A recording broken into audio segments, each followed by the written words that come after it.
ದಯವಿಟ್ಟು ಕ್ಷಮಿಸಿ. ಇವತ್ತು ಹಲವಾರು ತಾಂತ್ರಿಕ ಅಡಚಣೆಗಳು ಒಟ್ಟಿಗೆ ಸೇರ್ಕೋತು, ಹಾಗಾಗಿ ಬಹಳ ತಡ ಆಗಿದೆ.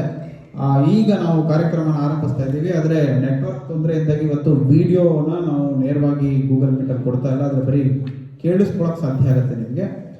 ಇದರ ಪಠ್ಯಗಳನ್ನು ನಾವು ಕಳಿಸಿದ್ವಿ ನಿಮಗೆ, ಅದರ ಲಿಂಕ್ನ ದಯವಿಟ್ಟಲ್ಲಿ ತಗೊಳ್ಳಿ. ಇವತ್ತು ಅರಿವು ಸಾಹಿತ್ಯ ವೇದಿಕೆಯ ರಸಗ್ರಹಣ ಕಾರ್ಯಕ್ರಮದ 7ನೇ ಕಾರ್ಯಕ್ರಮ. ಇವತ್ತು ಸಂಪನ್ಮೂಲ ವ್ಯಕ್ತಿಗಳಾಗಿ ಶ್ರೀನಾಥ್ ನಾರಾಯಣ್ ಅವರಿದ್ದಾರೆ. ಶ್ರೀನಾಥ್ ನಾರಾಯಣ್ ಅವರು ಮೂಲತಃ ಮೈಸೂರಿನವರು. ಅವರು ತಮ್ಮ ಪ್ರಾಥಮಿಕ ಶಿಕ್ಷಣವನ್ನು ಒಂದು ಸರ್ಕಾರಿ ಶಾಲೆಯಲ್ಲಿ ಮುಗಿಸಿ, ನಂತರದಲ್ಲಿ ತಮ್ಮ ಇಂಜಿನಿಯರಿಂಗ್ ಪದವಿಯನ್ನು ಮುಗಿಸಿ ಹಲವಾರು ದೇಶಗಳಲ್ಲಿ IT ಕ್ಷೇತ್ರಗಳಲ್ಲಿ ಕೆಲಸ ಮಾಡಿ ಈಗ ಸುಮಾರು 10 ವರ್ಷದ ಕೆಳಗೆ ಮೈಸೂರಿಗೆ ವಾಪಸ್ ಬಂದು ಇಲ್ಲಿ ತಮ್ಮ IT ಕ್ಷೇತ್ರದ ವೃತ್ತಿಯನ್ನು ಮುಂದುವರಿಸ್ತಾ ಇದ್ದಾರೆ. ಒಂದು ದೊಡ್ಡ ಕಂಪನಿಯ ಉನ್ನತ ಹುದ್ದೆಯಲ್ಲಿದ್ದು ಅಲ್ಲಿಯ ಇಂಜಿನಿಯರಿಂಗ್ ವಿಭಾಗಾಧಿಕಾರಿಯಾಗಿ ಕೆಲಸ ಮಾಡ್ತಾ ಇದ್ದಾರೆ. ಆದರೆ ಅವರ ಪ್ರವೃತ್ತಿ ಅಂದರೆ ಕನ್ನಡ ಸಾಹಿತ್ಯವನ್ನು ಸ್ವ ಅಧ್ಯಯನ ಮಾಡ್ತಾ ಇದ್ದಾರೆ. ಆಳವಾದ ಅಧ್ಯಯನ ನಡೀತಾ ಇದೆ ಅವ್ರದ್ದು. ಅದು ಪ್ರತಿ ಬಾರಿ ಅವ್ರ ಜೊತೆ ನಾವು ಭೇಟಿ ಮಾಡಿದಾಗ, ಅವರೊಡನೆ ನಾವು ಸಾಹಿತ್ಯದ ವಿಷಯಗಳನ್ನು ಕೇಳಿದಾಗ ಅವರ ಅಧ್ಯಯನದ ಆಳ ಅರ್ಥ ಆಗ್ತಾ ಹೋಗುತ್ತೆ. ಅದರ ಜೊತೆಗೆ ಅವರು ತಾವೇ ಹಲವಾರು ಕವಿತೆಗಳನ್ನು ಅನುವಾದ ಮಾಡ್ತಾ ಇದ್ದಾರೆ ಮತ್ತು ತಾವೇ ತಮ್ಮ ಭಾವನೆಗಳನ್ನು ಕಾವ್ಯಗಳಲ್ಲಿ ಅಥವಾ ಕವನಗಳಲ್ಲಿ ಹಿಡಿದಿರುವಂತಹ ಕವಿಯಾಗಿದ್ದಾರೆ. ಇವರಿಗೆ ನಾವು ಅರಿವು ಸಾಹಿತ್ಯ ವೇದಿಕೆ ಮತ್ತು ಅರಿವು ಶೈಕ್ಷಣಿಕ ಮತ್ತು ಸಾಂಸ್ಕೃತಿಕ ಟ್ರಸ್ಟ್ನ ಪರವಾಗಿ ಇವತ್ತು ಸ್ವಾಗತವನ್ನು ಕೋರ್ತಾ, ತಡ ಆಗೋದಿರೋದ್ರಿಂದ ಅವರು ಕಾರ್ಯಕ್ರಮವನ್ನು ಆರಂಭಿಸಬೇಕು ಅಂತ ಕೇಳ್ಕೊತೀನಿ.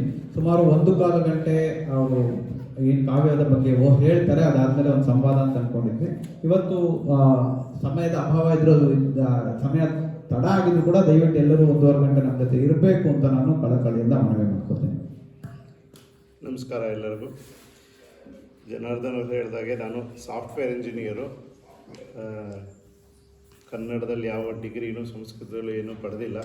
ಎಲ್ಲ ಏನಿದ್ರು ನನ್ನ ಸಂತೋಷಕ್ಕೆ ಬೇಂದ್ರೆಯವ್ರ ಮಾತಲ್ಲಿ ಹೇಳಿದರೆ ತುಂಬೀತು ಸ್ವಾಂತರಂಗ ಅಂತ ಓದ್ಕೊಂಡಿರೋದು ಅಷ್ಟೇ. ಆದ್ದರಿಂದ ನನ್ನ ಬುದ್ಧಿಶಕ್ತಿಯ ಸೀಮಿತಕ್ಕೆ ಎಷ್ಟಾಗತ್ತೆ ಅಷ್ಟು ಓದ್ಕೊಂಡಿದ್ದೀನಿ. ಅದರಿಂದ ಇದು ಇಲ್ಲಿ ನನ್ನ ಕನ್ನಡ ಬಳಗದ ಸಹಾಧ್ಯಾಯಿಗಳು ಬಂದಿದ್ದಾರೆ, ಅವ್ರ ಜೊತೆಗೆ ಓದ್ಕೋತಾ ಇರೋದು ಅಂತ ಮಾಡ್ತಾಯಿದ್ದೀನಿ. ನಾನು ಪಂಡಿತ ಅಂತೂ ಅಲ್ಲ, ಅದರಿಂದ ಏನೇ ತಪ್ಪಿದ್ರು ಕ್ಷಮಿಸಬೇಕು.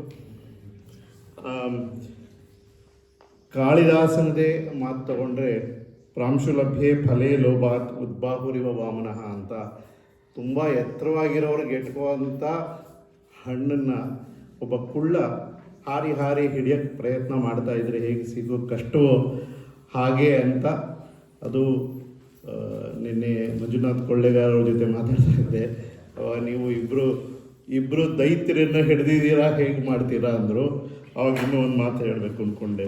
ಬರೀ ದೈತ್ಯರನ್ನು ಹಿಡಿದಿರೋದಲ್ಲ, ಜಯಂಟನ್ನು, ನಾನೊಬ್ಬ ಲಿಲಿಪುಟ್ ಬೇರೆ. ಆದ್ದರಿಂದ ಅವರ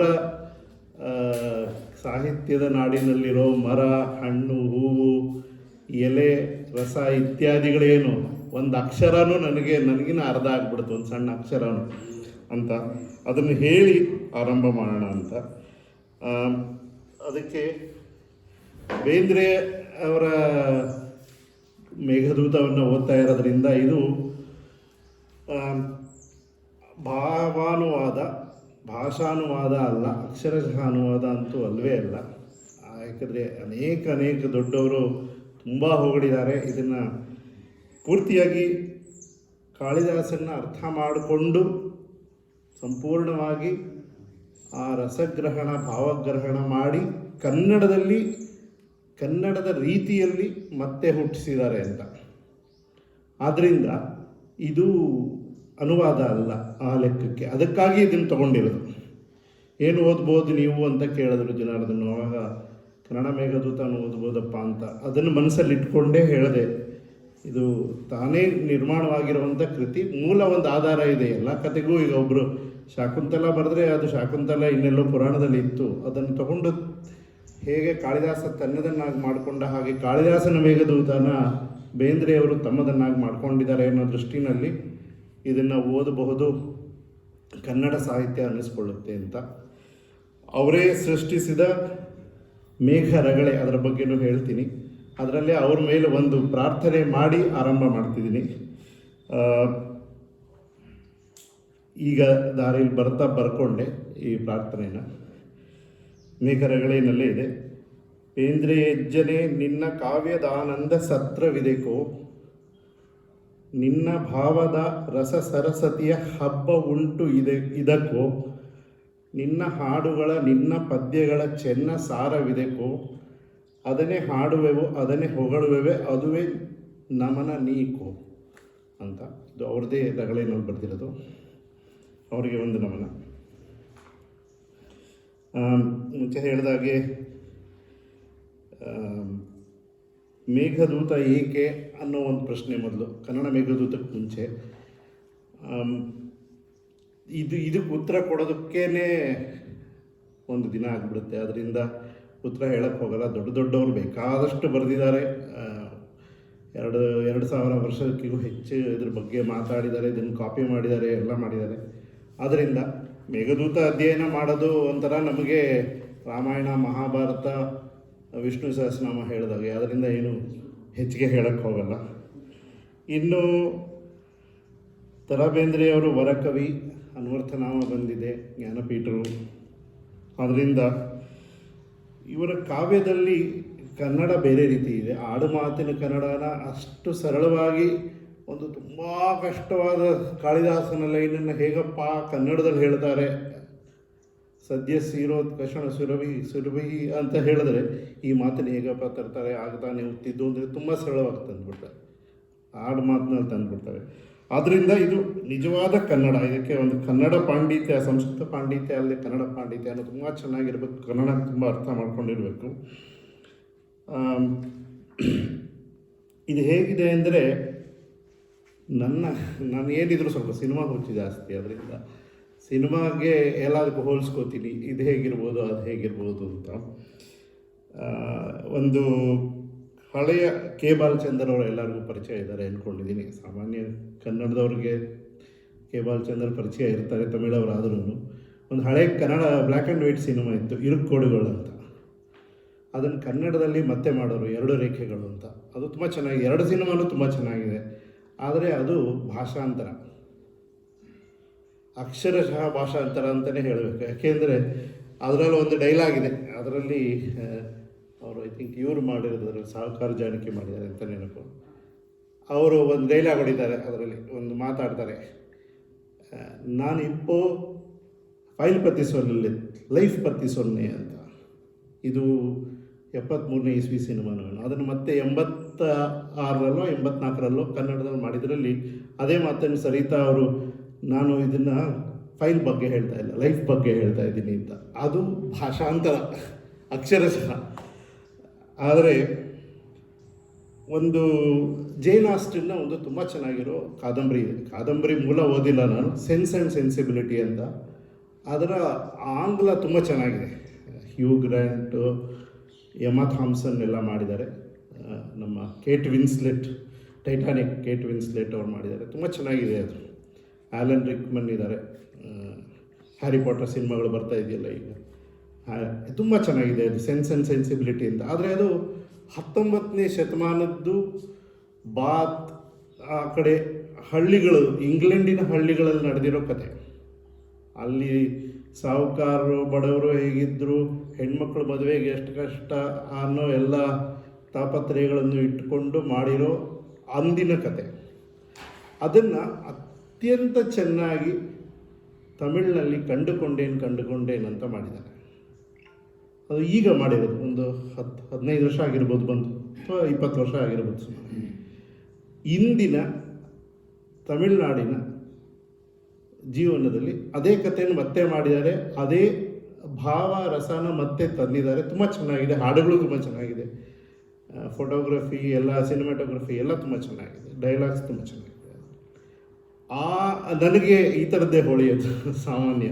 ಆ ಮಟ್ಟದಲ್ಲಿ ತಗೊಂಡ್ರೆ ಬೇಂದ್ರೆಯವರು ಮೇಘದೂತ ಅದೇ ಸಂತೋಷ ಪಡುತ್ತೆ. ಬೇಗ ಹೇಳಬೇಕಾದ್ರೆ ಕಾವ್ಯದ ಕಥೆ ಏನು ಅಂದರೆ, ಕಾವ್ಯದ ಕಥೆ ಏನು ಹೆಚ್ಚಿಗೆ ಇಲ್ಲ. ಒಬ್ಬ ಯಕ್ಷ ಇದ್ದ,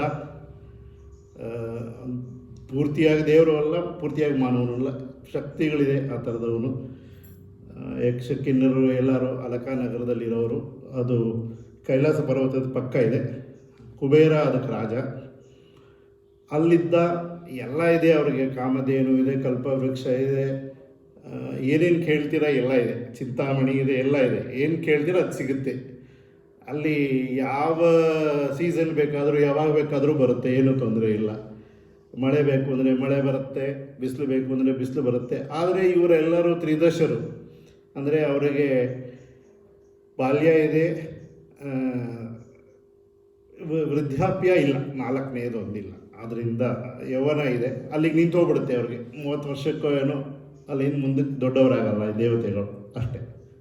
ಅವ್ರಿಗೆ ಅಜರರು, ಅವ್ರಿಗೆ ಇದಿಲ್ಲ, ಏನು ರೋಗ ರುಜಿನಗಳು ಬರೋದಿಲ್ಲ, ಏನೂ ತೊಂದರೆ ಇಲ್ಲ, ಹಸುವೇನೇ ಇಲ್ಲ ಅವ್ರಿಗೆ, ಆ ಥರದವರು. ಅದರಿಂದ ಇದನ್ನು ಮತ್ತೆ ಬೇರೆ ಬೇರೆ ಕಡೆ ಕೇಳಿದ್ದನ್ನ ಹೇಳ್ತಾ ಇದ್ದೀನಿ. ಅದರಿಂದನೇ ಅವರನ್ನು ಮನುಷ್ಯನಾಗಿ ಮಾಡಿ ಇದನ್ನು ತರೋಕ್ಕಾಗಿರೋದು. ಮೇಘದೂತ ಕಾವ್ಯವನ್ನು ಮಾಡೋದಕ್ಕೆ ಅವ್ರು ಮೊದಲು ಮನುಷ್ಯನಾಗಿ ಮಾಡಬೇಕಾಯ್ತು. ಆ ಯಕ್ಷ ಏನೋ ಒಂದು ಸಣ್ಣ ತಪ್ಪು ಮಾಡಿ ಒಂದು ಶಾಪ ಸಿಗುತ್ತೆ. ಅವನ ರಾಜ ಇವನು ಕುಬೇರ, ಅವನಿಗೆ ಶಾಪ ಕೊಡ್ತಾನೆ, 1 ವರ್ಷ ನೀನು ನಿನ್ನ ಹೆಂಡತಿಯಿಂದ ದೂರ ಇರು ಅಂತ.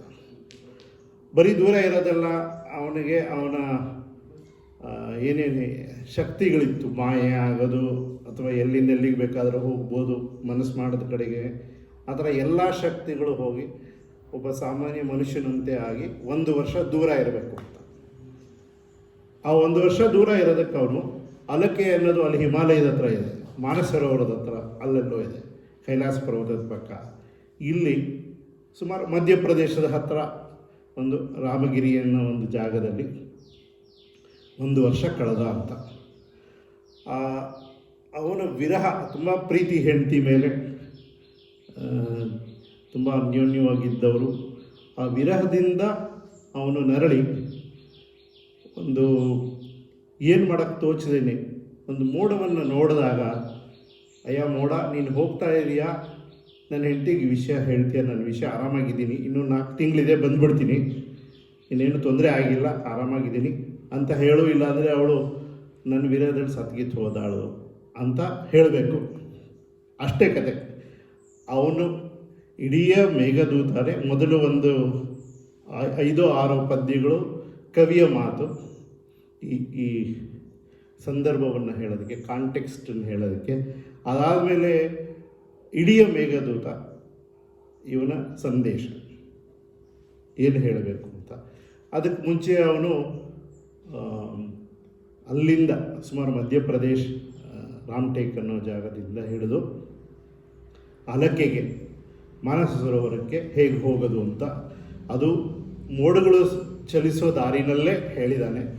ಮಧ್ಯ ಮಧ್ಯದಲ್ಲಿ ಯಾವ ಸಣ್ಣ ಗಿರಿಗಳು, ಪರ್ವತಗಳು, ನದಿಗಳು ಏನೇನು ಬರುತ್ತೆ, ಜನರು ಯಾವ್ಯಾವ ರೀತಿ ಅಂದಿದ್ರು ಅದನ್ನೆಲ್ಲ ಇಟ್ಟುಕೊಂಡು ಅದನ್ನು ವಿಸ್ತಾರವಾಗಿ ಹೇಳ್ಕೊಂಡು ಹೋಗಿದ್ದಾನೆ. ಇಲ್ಲಿದು ಬರುತ್ತೆ, ಇಲ್ಲಿ ಉಜ್ಜಯಿನಿ ಬರುತ್ತೆ, ಅಲ್ಲಿ ಈ ದೇವಸ್ಥಾನಕ್ಕೆ ಹೋಗು, ಅಲ್ಲಿ ಚಂಡಿ ನುಡಿಸು, ಅಲ್ಲಿಂದ ಮುಂದಕ್ಕೆ ಹೋಗು, ಅಲ್ಲಿ ಗಂಗೆ ಮುನಿ ಸಂಗಮ ಬರುತ್ತೆ, ಅಲ್ಲಿಂದ ಮುಂದಕ್ಕೆ ಹೋಗು, ಹಾಗೆ ಹೇಳ್ಕೊಂಡು ಹೋಗ್ತಾನೆ. ಹಿಮಾಲಯದ ಕನಕಲೆಗೆ ಹೋಗು, ಅಲ್ಲಿಂದ ಹಾಗೆ ಅಲಕೆಗೆ ಹೋಗು ಅಂತ.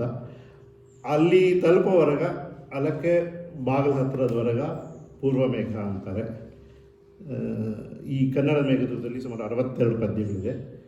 ಅಲ್ಲಿಂದ ಮುಂದಕ್ಕೆ ಅಲಕೆ ತಲುಪದ ಮೇಲೆ ಅಲಕೆ ಸ್ವಲ್ಪ ವಿವರಗಳಿದೆ, ದೇವತೆಗಳು ಹೇಗಿರ್ತಾರೆ ಅದೆಲ್ಲನೂ, ಅಲ್ಲಿ ಯಕ್ಷನ ಮನೆ ಹೇಗಿದೆ, ಅವರು ಎಲ್ಲ ಚಿನ್ನ ವಜ್ರ ವೈಡೂರ್ಯ ಎಲ್ಲ ಅದರಿಂದಲೇ ಅಲಂಕಾರ ಮಾಡಿರೋದು.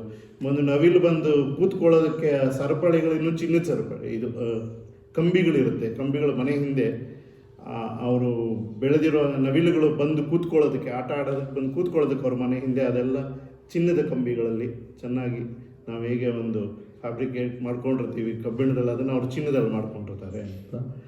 ಮನೆ ಮುಂದೆ ಬಾಲ ಮಂದಾರ ವೃಕ್ಷ ಇದೆ, ಎಲ್ಲ ಚಿನ್ನದ ಕಮಲಗಳೇ ಬಿಡುತ್ತೆ ಅವ್ರ ಮನೆ ಹಿಂದೆ ಇರೋ ಕೊಳದಲ್ಲಿ. ಆ ಥರ ತುಂಬ ಚೆನ್ನಾಗಿದೆ ವಿವರಗಳು.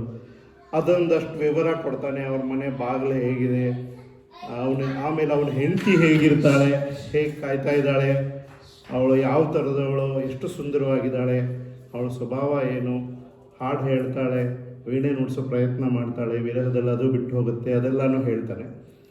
ಕೊನೆಗೆ ಏನು ಹೇಳಬೇಕು, ಹೇಗೆ ಹೇಳಬೇಕು ಅಂತ ಹೇಳ್ತಾನೆ. ನಿಧಾನಕ್ಕೆ ಹೇಳಪ್ಪ, ಜೋರಾಗಿ ಗುಡುಗು ಬಿಡಬೇಡ, ಬೈಕೆ ಸತ್ತೋಗ್ಬಿಟ್ಟಾಳವಳು ಅನ್ನೋ ರೀತಿಯಲ್ಲಿ ಹೇಳ್ತಾನೆ. ಹೇಳಿ ಇದಿಷ್ಟನ್ನು ಹೇಳಪ್ಪ ಅಂತ ಹೇಳ್ತಾನೆ. ಅಷ್ಟೇ, ಅದಷ್ಟೇ ಮೇಘ ಸಂದೇಶ. ಮುಂದಕ್ಕೆ ಕತೆ ಏನೂ ಇಲ್ಲ ಅದರಲ್ಲಿ. ಹೇಳದ್ನ ಮೇಘ ಹೋಗಿ ಹೇಳ್ತಾ ಮಾಯೆಯಿಂದ ಏನಾದ್ರ ವಾಪಸ್ ಏನಾದ್ರ ಕಳಿಸಿದ್ಲ ಅವಳು, ಏನು ಇಷ್ಟು ಹೇಳಪ್ಪ, ಇಷ್ಟು ಹೇಳಿದ್ರೆ ಅಲ್ಲಿಗೆ ನೀನು ನಿನ್ನ ಹೆಂಡತಿಯ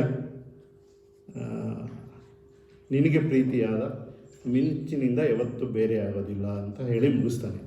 ಈ ನಮ್ಮ ಒಂದು ಕನ್ನಡದ ಹಾಡಿದೆಯಲ್ಲ, ಮಿಂಚೆಂಬ ಬಳ್ಳಿಗೆ ಮೇಘದ ಆಸರೆ ಅಂತ, ಇದನ್ನು ಕಾಳಿದಾಸನಿಂದನೇ ಕದ್ದಿರೋದು, ಹಾಡು ಬರೆದವರು. ಅದು ಕೊನೆ ಸಾಲು ಮೇಘದೂತದ್ದು. ಮಿಂಚು ಅನ್ನೋ ನಿನ್ನ ಹೆಂಡತಿಯಿಂದ ನೀನು ಯಾವತ್ತೂ ಬೇರೆ ಆಗದೇ ಇರಲಿ ಅಂತ ಮೋಡಕ್ಕೆ ಇವನು ಥ್ಯಾಂಕ್ಸ್ ಹೇಳೋರಿತ್ತು. ಅದು ಕತೆ.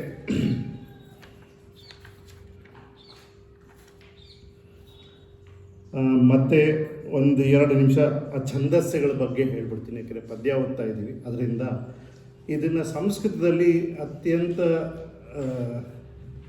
ಚೆನ್ನಾಗಿರುವಂಥ ವಿರಹ, ಶೃಂಗಾರ ಇತ್ಯಾದಿಗಳಿಗೆ ಬಳಸುವಂಥ, ನಿಧಾನಕ್ಕೆ ಶುರುವಾಗಿ ಸ್ವಲ್ಪ ಬೇಗ ಹೋಗಿ ಮತ್ತೆ ನಿಧಾನ ಬೇಗ ಆಗುವಂಥ ಮಂದಾಕ್ರಾಂತ ಅನ್ನೋ ಛಂದಸ್ಸಿನಲ್ಲಿ ಮಾಡಿದ್ದಾರೆ. 17 ಅಕ್ಷರಗಳದ್ದು, 4 ಗುರು, ಆಮೇಲೆ 5 ಲಘು ಮತ್ತು ಗುರು, ಹಾಗೆ ಗುರು ಲಘು ಗುರು, ಗುರು ಲಘು ಗುರು ಗುರು ಆ ಥರ ಬರುತ್ತೆ. ಅದು ಮಧ್ಯ 2 ಎತ್ತಿ ಕೊಡಬೇಕು ಅಂತೆಲ್ಲ ಇದೆ. ಅದು ಛಂದಸ್ಸಿನ ರೀತಿ. ಸುಲಭವಾಗಿ ಹೇಳಬೇಕು ಅಂದರೆ ನಮಗೆಲ್ಲರಿಗೂ ಸಾಮಾನ್ಯ ಗೊತ್ತಿರೋಂಥ ಯಾವ್ದಾರ ಹೇಳಬೇಕು ಮಂದಾಕ್ರಾಂತ ಛಂದಸ್ಸಿನಲ್ಲಿ ಅಂದರೆ ಶಾಂತಾಕಾರಂ ಭುಜಗಶಯನಂ, ಸಾಮಾನ್ಯ ಎಲ್ಲರೂ ಕೇಳಿರ್ತಾರೆ. ವಿಷ್ಣು ಸಹಸ್ರನಾಮ ಹಾಕಿದ ಕಡೆ ಎಲ್ಲ ಬರುತ್ತೆ. ಶಾಂತಾಕಾರಂ ಅಂತ ನಿಧಾನಕ್ಕೆ ಹೇಳ್ತೀವಿ, ಭುಜಗಶಯನಂ ಅಂತ ಲಘುಗಳು ಬರುತ್ತೆ. ಪದ್ಮನಾಭಂ ಸುರೇಶಂ ಅನ್ನೋದು 1 ಸಾಲು. ಆ ಥರದ್ದು 4 ಸಾಲು ಬಂದರೆ ಅದು ಮಂದಾಕ್ರಾಂತ ಛಂದಸ್ಸಿನ ಒಂದು ಪದ್ಯ. ಸಾಮಾನ್ಯ ಈ ಇದಕ್ಕೆ ಉದಾಹರಣೆಯಾಗಿ ಕಾಳಿದಾಸನ ಉದಾಹರಣೆಯಾಗಿ ಒಂದು ಮಂದಾನ ಪದನೇ ಇರುವಂಥ ಒಂದು ಪದ್ಯನ ಎಲ್ಲರೂ ಓದಿ ಹೇಳ್ತಾರೆ ಸಾಮಾನ್ಯ. ಮಂದಂ ಮಂದಂ ನುದತಿ ಪವನಶ್ಚಾನುಕೂಲೇ ಯಥಾ ತ್ವಾಂ ವಾಮಶ್ಚಾಯಂ ನದತಿ ಮಧುರಂ ಚಾತಕಸ್ತೆ ಸಗಂಧ ಗರ್ಭಾಧಾನ ಕ್ಷಣ ಪರಿಚಯಾತ್ ನೂನಮಾಬದ್ಧಮಾಲಾಃ ಸೇವಿಷ್ಯಂತೆ ನಯನ ಸುಭಗಂ ಖೇ ಭವಂತಂ ಬಲಾಕಾಹ ಅಂತ ಇದು ಅದು ಇರುವಂಥ ರೀತಿ. ಅದನ್ನು ಕನ್ನಡಕ್ಕೆ ಸುಲಲಿತವಾಗಿ ಸರಿಯಾಗಿ ಸಂತುಲಿತ ಮಧ್ಯಾವರ್ತಗತಿ ಅಂತ ಹೇಳ್ತಾರೆ. 2 ರೀತಿಯೂ ಬೇಗ ನಿಧಾನ ಬರೋ ಹಾಗೆ. ಬೇಂದ್ರೆಯವರದೇ ಮಾತಿನಲ್ಲಿ 3-3-2 3 ಮಾತ್ರೆ 2 ಮಾತ್ರೆಯಾಗಿ 1 ಗಣ ಅಂತ ತೊಗೊಂಡ್ರೆ 8 ಮಾತ್ರೆಗಳು. ಆ ಥರದ್ದು 3 ಗಣ 24 ಮಾತ್ರೆಗಳಾದಮೇಲೆ 1 ಗುರು 26 ಮಾತ್ರೆಗಳದ್ದು ಒಂದು ರಗಳೆ ಅಂತ ಕರೆದಿದ್ದಾರೆ. ಮೇಘ ರಗಳೆ ಅಂತ ಅವರು ಅದನ್ನು ಕರೆದಿದ್ದಾರೆ. ಅದು ಮತ್ತೆ ಅವರು ಬೇಂದ್ರೆ ಅದರಿಂದ ಹಿಂದೆ ಮುಂದೆ ಸ್ವಲ್ಪ ಹೀಗೆ ನೀವು ಇದರಲ್ಲಿ ನುಡಿಸೋ ಧ್ವನಿಲಿ ತಗೊಂಡ್ರೆ ತಕ್ಕಿಟ ತ ಅಂತ ಹೇಳ್ಬೋದು. ಆ ಥರ ಅದನ್ನು ಸ್ವಲ್ಪ ಹಿಂದೆ ಮುಂದೆ ತಕ್ಕಿಟ ಅಂತ ಮಾಡ್ಕೋಬೋದು. ತಕ್ಕಿಟ ಅಂತ 3-2 3 3-3 2 2 3 3 ಹೇಗೆ ಬೇಕು ಸ್ವಲ್ಪ ಹಿಂದೆ ಮುಂದೆ ಪದಗಳ ಜೋಡಣೆಗೆ ಸರಿಯಾಗುವ ಹಾಗೆ ಎಲ್ಲೋ ಒಂದು ಕಡೆ ಲೀಲಾಲೋಲವಾಗಿ ಅಂತ ಮಾಡಿದ್ದಾರೆ. ಅದನ್ನು ಯಾರೋ ಆಲೋಲವಾಗಿ ಅಂತ ಬಿಡಿಸ್ಬಿಟ್ರು. ಅದು ಆಲೋಲ ಅಲ್ಲ, ಲೀಲಾ ಅನ್ನೋದೇ ಉದ್ದವಾಗಿ ಹೇಳಬೇಕು ಅಂತ ನಿನ್ನೆ ನನಗೆ ಮಂಜುನಾಥ್ ಅವರು ಹೇಳ್ತಾ ಇದ್ರು. ಸೊ ಅದರಿಂದ ಅದು ತುಂಬ ಚೆನ್ನಾಗಿದೆ. ನಾನು ಹಾಡುಗಾರ ಅಲ್ಲ, ಆದರೂ ಪದ್ಯದಂತೆ ಓದೋ ಪ್ರಯತ್ನ ಮಾಡ್ತೀನಿ. ಇದಕ್ಕೆ ಈ ಬೇಂದ್ರೆಯವರೇ ಒಂದು ಪದ್ಯ ಬರೆದಿದ್ದಾರೆ ಮಂದಾಕ್ರಾಂತ ಛಂದಸ್ ಬಗ್ಗೆ. ಇದರದ್ದು ಪೀಠಿಕೆಯ ಭಾಗದಲ್ಲಿದೆ. ಇದನ್ನು ಹೇಳ್ತಾ ಇರೋದ್ರಿಂದ ಇಲ್ಲಿ ಓದ್ಬಿಡ್ತೀನಿ. ಜಲದ ಭಾರದಲ್ಲಿ ಜಲದ ಬಾರಿನಲ್ಲಿ ಮಂದವಾಗಿ ಗಾಳಿಯಿಂದ ಆಕ್ರಾಂತವಾಗಿ ಗುಡುಗುಡುಗಿ ದೂಡಿ ನೂಗಿ ನದಿಯಾಗಿ ನಡೆದು ಬೆಟ್ಟಕ್ಕೆ ತಡೆದು ನಗರಿಯಲಿ ಮೋದ ಬಡೆದು ಸಾಗುತ್ತಿಹುದು ಮಂದಾಕ್ರಾಂತ ರಸ ವಿರಹಿ ಚಂದ ಹಿಡಿದು ಅಂತ. ಇದು ಅವರ ಏಕರಗಳೆಯ ರೀತಿ. ಇದೇ ರೀತಿ ಎಲ್ಲ ಪದ್ಯಗಳನ್ನು ಮಾಡಿ.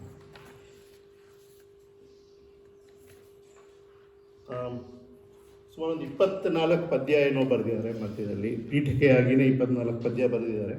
ಅದರಲ್ಲಿ ಕೆಲವನ್ನ ಓದ್ತೀನಿ, ಎಲ್ಲನೂ ಓದಕ್ಕೆ ಹೋಗಲ್ಲ, ಯಾಕಂದರೆ ಅದನ್ನೇ ಇಟ್ಕೊಂಡು ಒಂದು 4 ಗಂಟೆ ಕಾಲ ಮಾತಾಡ್ಬೋದು, ಅಷ್ಟು ಚೆನ್ನಾಗಿದೆ ಪೀಠಿಕೆನೇ. ಅದರಿಂದ ನಾನು ಬೇಗ ಬೇಗ ಒಂದು ಆದಷ್ಟು ನನಗೆ ಚೆನ್ನಾಗಿದೆ ಅನ್ಸೋದು, ತುಂಬ ಚೆನ್ನಾಗಿದೆ ಅಥವಾ ಓದಲೇಬೇಕು ಅನ್ಸೋದನ್ನು ಓದ್ಬಿಡ್ತೀನಿ. ಶ್ರೀನಾಥ್, ನೀವು ಓದುವಾಗ ಹ್ಮ್. ಆ ಪದ್ಯದ ಸಂಖ್ಯೆ ಹೇಳ್ಬಿಡಿ. ಹಾ, ಹೇಳಿ. ಯಾರು ನೋಡ್ತಿರ್ತಾರೆ ಅದ್ರ ತಕ್ಷಣ ಅದಕ್ಕೆ ಹೋಗಿ. ಹೇಳಿ. ಇಲ್ಲಿ ನಾನು ಕಳಿಸಿದ್ರಲ್ಲಿ ಇದು ಪುಟ 2 ಅನಾದಿ ಕಾಮದ ಕ್ರಮ ಅಂತ ಇದೆ. ಇಲ್ಲಿ ಅವರು ಬೇರೆ ಬೇರೆ ಸಬ್ ಟೈಟಲ್ಸ್ ಮಾಡ್ಕೊಂಡಿದ್ದಾರೆ. ಅನಾದಿ ಕಾಮದ ಕ್ರಮ ಅಂದರೆ ಮುಂದಿಂದಲೂ ಹೇಗೆ ಬಂದೆ ನೋಡ್ಕೊಂಡು ಬಂದಿದೆ, ದೇವರ ಕಡೆಯಿಂದ ಹೇಗೆ ಬಂದಿದೆ ಕಾಮ ಅನ್ನೋದು ಒಂದು, ಜೀವಲೋಕದಲ್ಲಿ ಹೇಗೆ ಕಾಮ ಇದೆ.